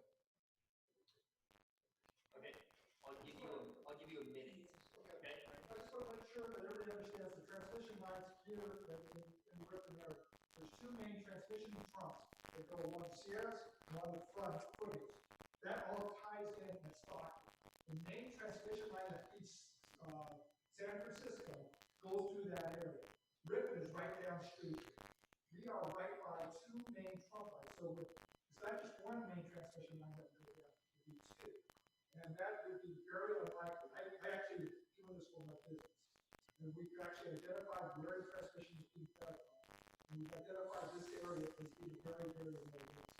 Actually, I feel like MID is just as high risk as PG&E. It's not even one of the best because they only have one main coming in, but they have a lot of generation in city investment that can probably push it this way. Okay, thank you. Okay. Want a motion? So, I think we've got one more question I and. just got one last question. Yeah. So have we been contacted by MID or talked to them? Because that's always been a question that I've had that, I don't know where their power comes from. Maybe they can never have a power outage. Maybe they don't have transmission lines the same way. What MID has told us, and they've kind of been consistent with this last year and this year, is they would be unaffected by anything that PG&E does. They're two separate systems. They did say there are some, if there were some very, very large statewide constraints that the whole state was affected by, that they would be, as well as probably additional PG&E outages, but they could be affected. So they're the likelihood that they're going to be affected by any of these events. They weren't affected by any of these events last year. The main thing with MID is their power lines don't go places where there's going to be a fire. It's the fires that cause the problem. Right. And so MID is here. They don't have transmission lines where there's going to be a fire. So it's not worth. Yeah, and I don't know how that works. And I believe Leo's right. I think the highest area is like a tier 2 where MID is like. Where do they generate their power? Okay. From the dams, right? Yeah. Okay, so do we have a motion on the floor? What do you recommend? Because I'm agreeing with what you just said, right? I would make a motion that we purchase the big one for the wells and rent the other two for 1 more year and then see what happens. That works out.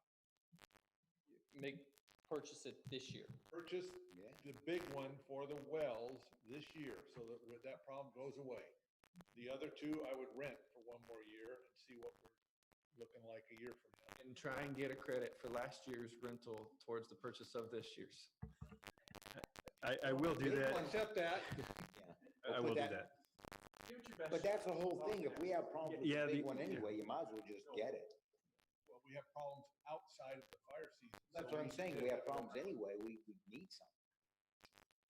Kevin, to purchase this, is this going to be general fund money? Oh, CapEx.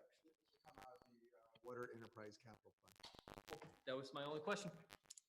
All right, so we have a motion on the floor to purchase the big one and rent the two So little what's ones. the total cost on those, what we're talking about? With the recommendation that you provided, it'd be 195,000. That first option. Or option one. Yeah. So we've got a motion on the floor. Do we have a second? We have a second. Vice Mayor DeGraff. I know. My light went out about an hour ago. And there we go. Still have closed session. Okay. So. The engineering department is going to use it. All right, so now so motion carries. So now we are moving on to discussion item 5B, Active Transportation Program Grant Application. Ms. Pelosi, this you? Hi, yes, thank you, Mr. Mayor.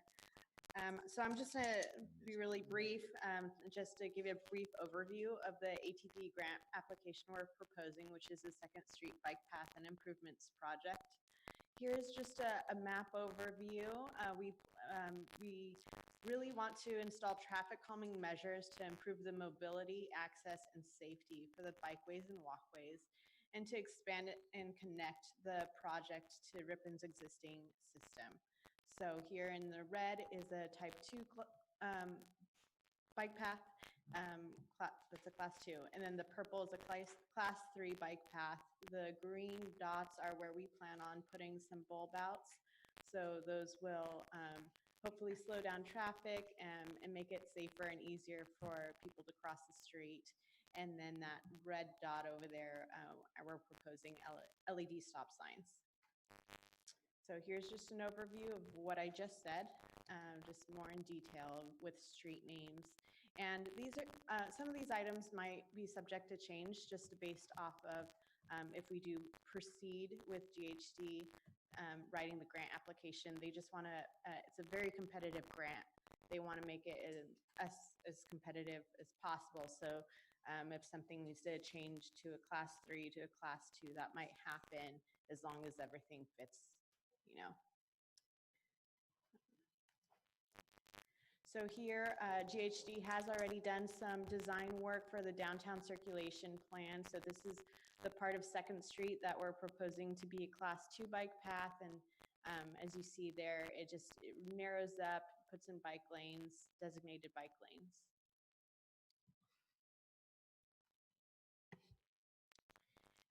At the top left, there's a picture of the existing 2nd Street, and then the others are just images of the designs they've done for the bulb outs and what those would realistically look like, how you could see the bike paths continuing in a straight line, and the distance that pedestrians would cross the street would be shorter.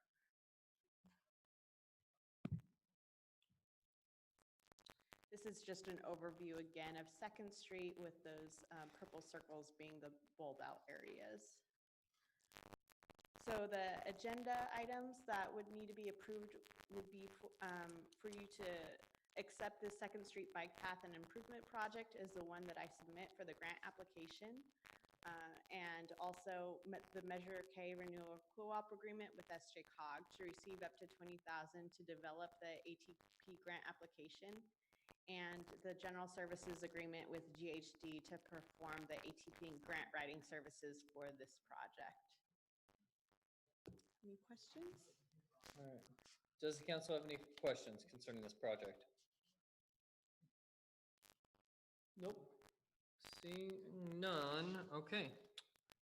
This is a discussion action. So do we have a motion on the floor? We have a motion. Do we have a second? And we have a second.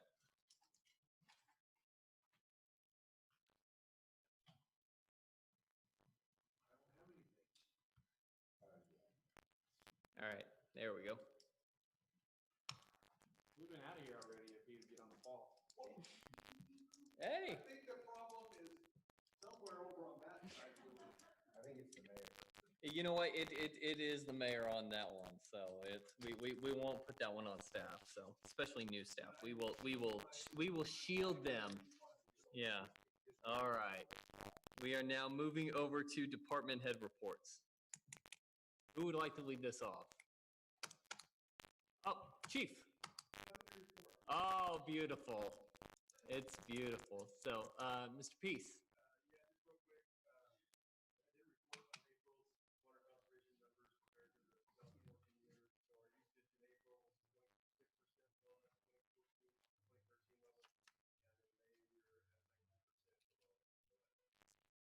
Excellent. Excellent. Ms. Quilisi? Nothing further. We'll pretend Mr. Zeibar's gone, so he doesn't have to report. Oh, you do. I was trying to get us out of here. I was trying to get us out. I do actually, really quick, the COVID small business grant application program that you guys approved last Tuesday that went into effect on Wednesday. We have received 16 applications for it to date, and check to be start to roll out this week.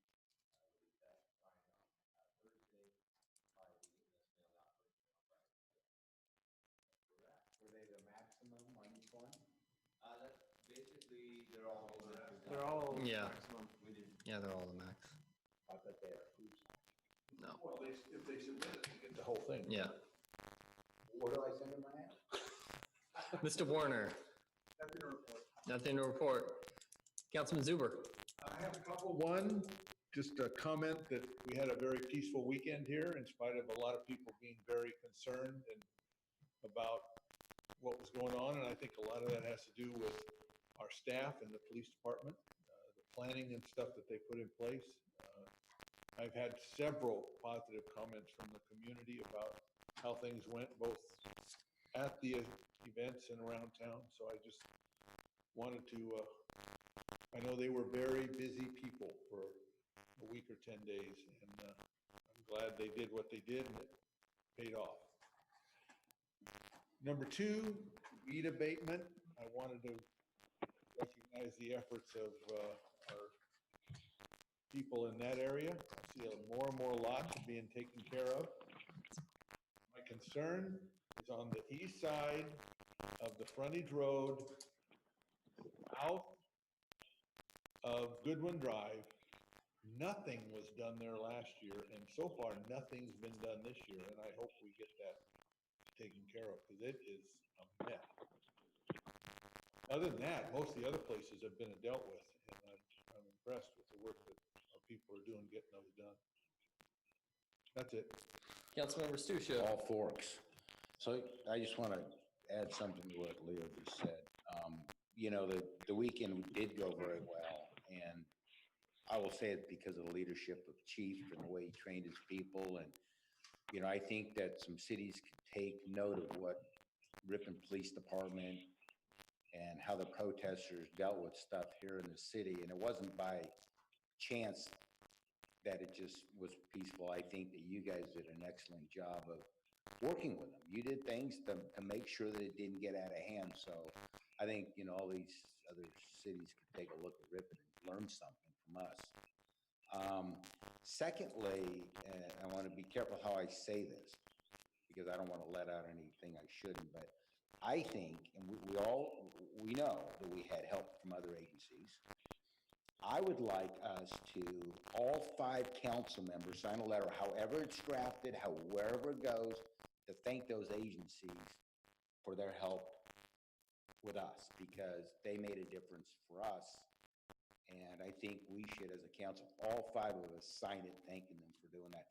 However the chief believes is the best way to go, because I know there's some issues with that. So I'd like to be able us to do that, because I think, you know, without them, I think it would have been a little bit different. So kudos to you for putting together a good team, your own team here, coordinating with other agencies, and for dealing with the protesters. And I'm not going to call them protesters, because they didn't protest. For the people that came, you guys did an excellent job. Absolutely superb. Councilman Euchre. Ditto, Leo and Mike. Vice Mayor DeGraff. Yeah, ditto, Leo and Mike, Dean as well. Yeah, I can't say thank you enough to Chief and the department for all the hard work you always do, not just for this weekend, but I think it is a good example of not only what our police department, our city stands for, but our community as well. So, yeah, couldn't ask for it to have gone any better. Appreciate all your work. Secondly, it's not really too much related to the city, but it's important to me. My brother served for a little over 10 years now in the United States Navy as an F-18 pilot, and on Friday was his last flight. We got to watch him fly into Lemoore and get out of the plane for the last time, so that was pretty cool. So thank you to him and everybody who serves in our military. Pretty neat event. I got some cool videos and stuff if you guys want to see them, so I'll share that. Yeah, and then, that would be awesome. As always, thank you. It's amazing to actually see faces in here. So really glad that we're able to open it back up. And for those of you who stuck around, thank you. For those of you that were watching online, again, thank you. I know all appreciate everyone's input and comments and your thoughts. So with that, I'm done.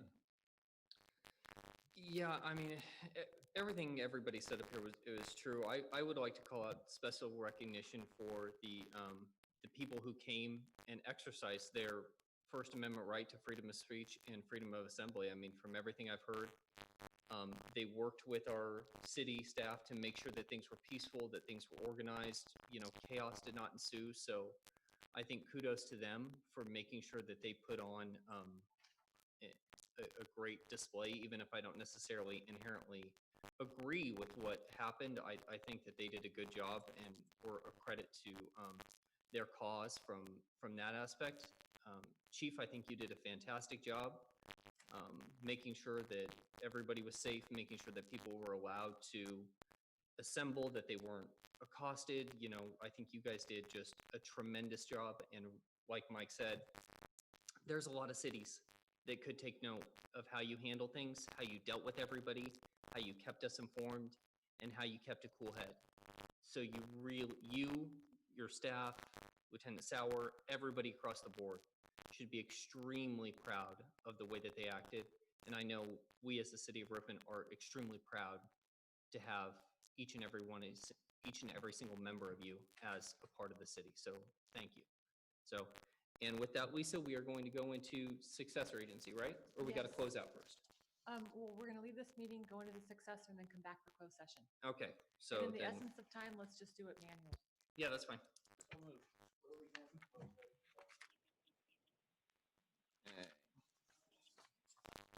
So we have to do roll call, don't we? Yes. All right. Director Leo Zuber. Here. Mike Restusha. Present. Dean Euchre. Vice Chairman Daniel DeGraff. Chairman Jake Parks. Present. We will now open it up for the public discussion of the Ripon Redevelopment Successor Agency agenda. If anybody would like to make a comment on something that is not a part of this agenda, please step to the microphone, state your name and address. Seeing up the public discussion section, do we have approval of the minutes? We have a mover and we have a second. And Log in, you said? nope, we're just going to do a roll call vote. Okay. Yep. All those in favor? Second.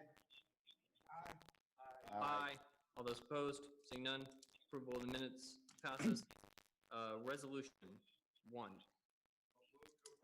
Second. We have a mover, we have a second. All those in favor, say aye. Aye. All those opposed? Seeing none, resolution passes. We will now end the Ripon Redevelopment Successor Agency, and we will move back into regular city council session. We don't need to do that? No, you adjourned the council meeting and there is no closed session after all. Ah, okay. You didn't know that, but we know that. Sorry about that. Oh, not a problem. All right, and with that, we will go ahead and adjourn the Ripon City Council meeting. Tell you. I know, that would be nice.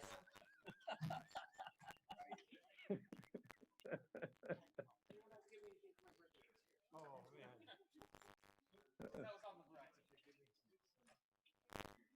Wow, interesting.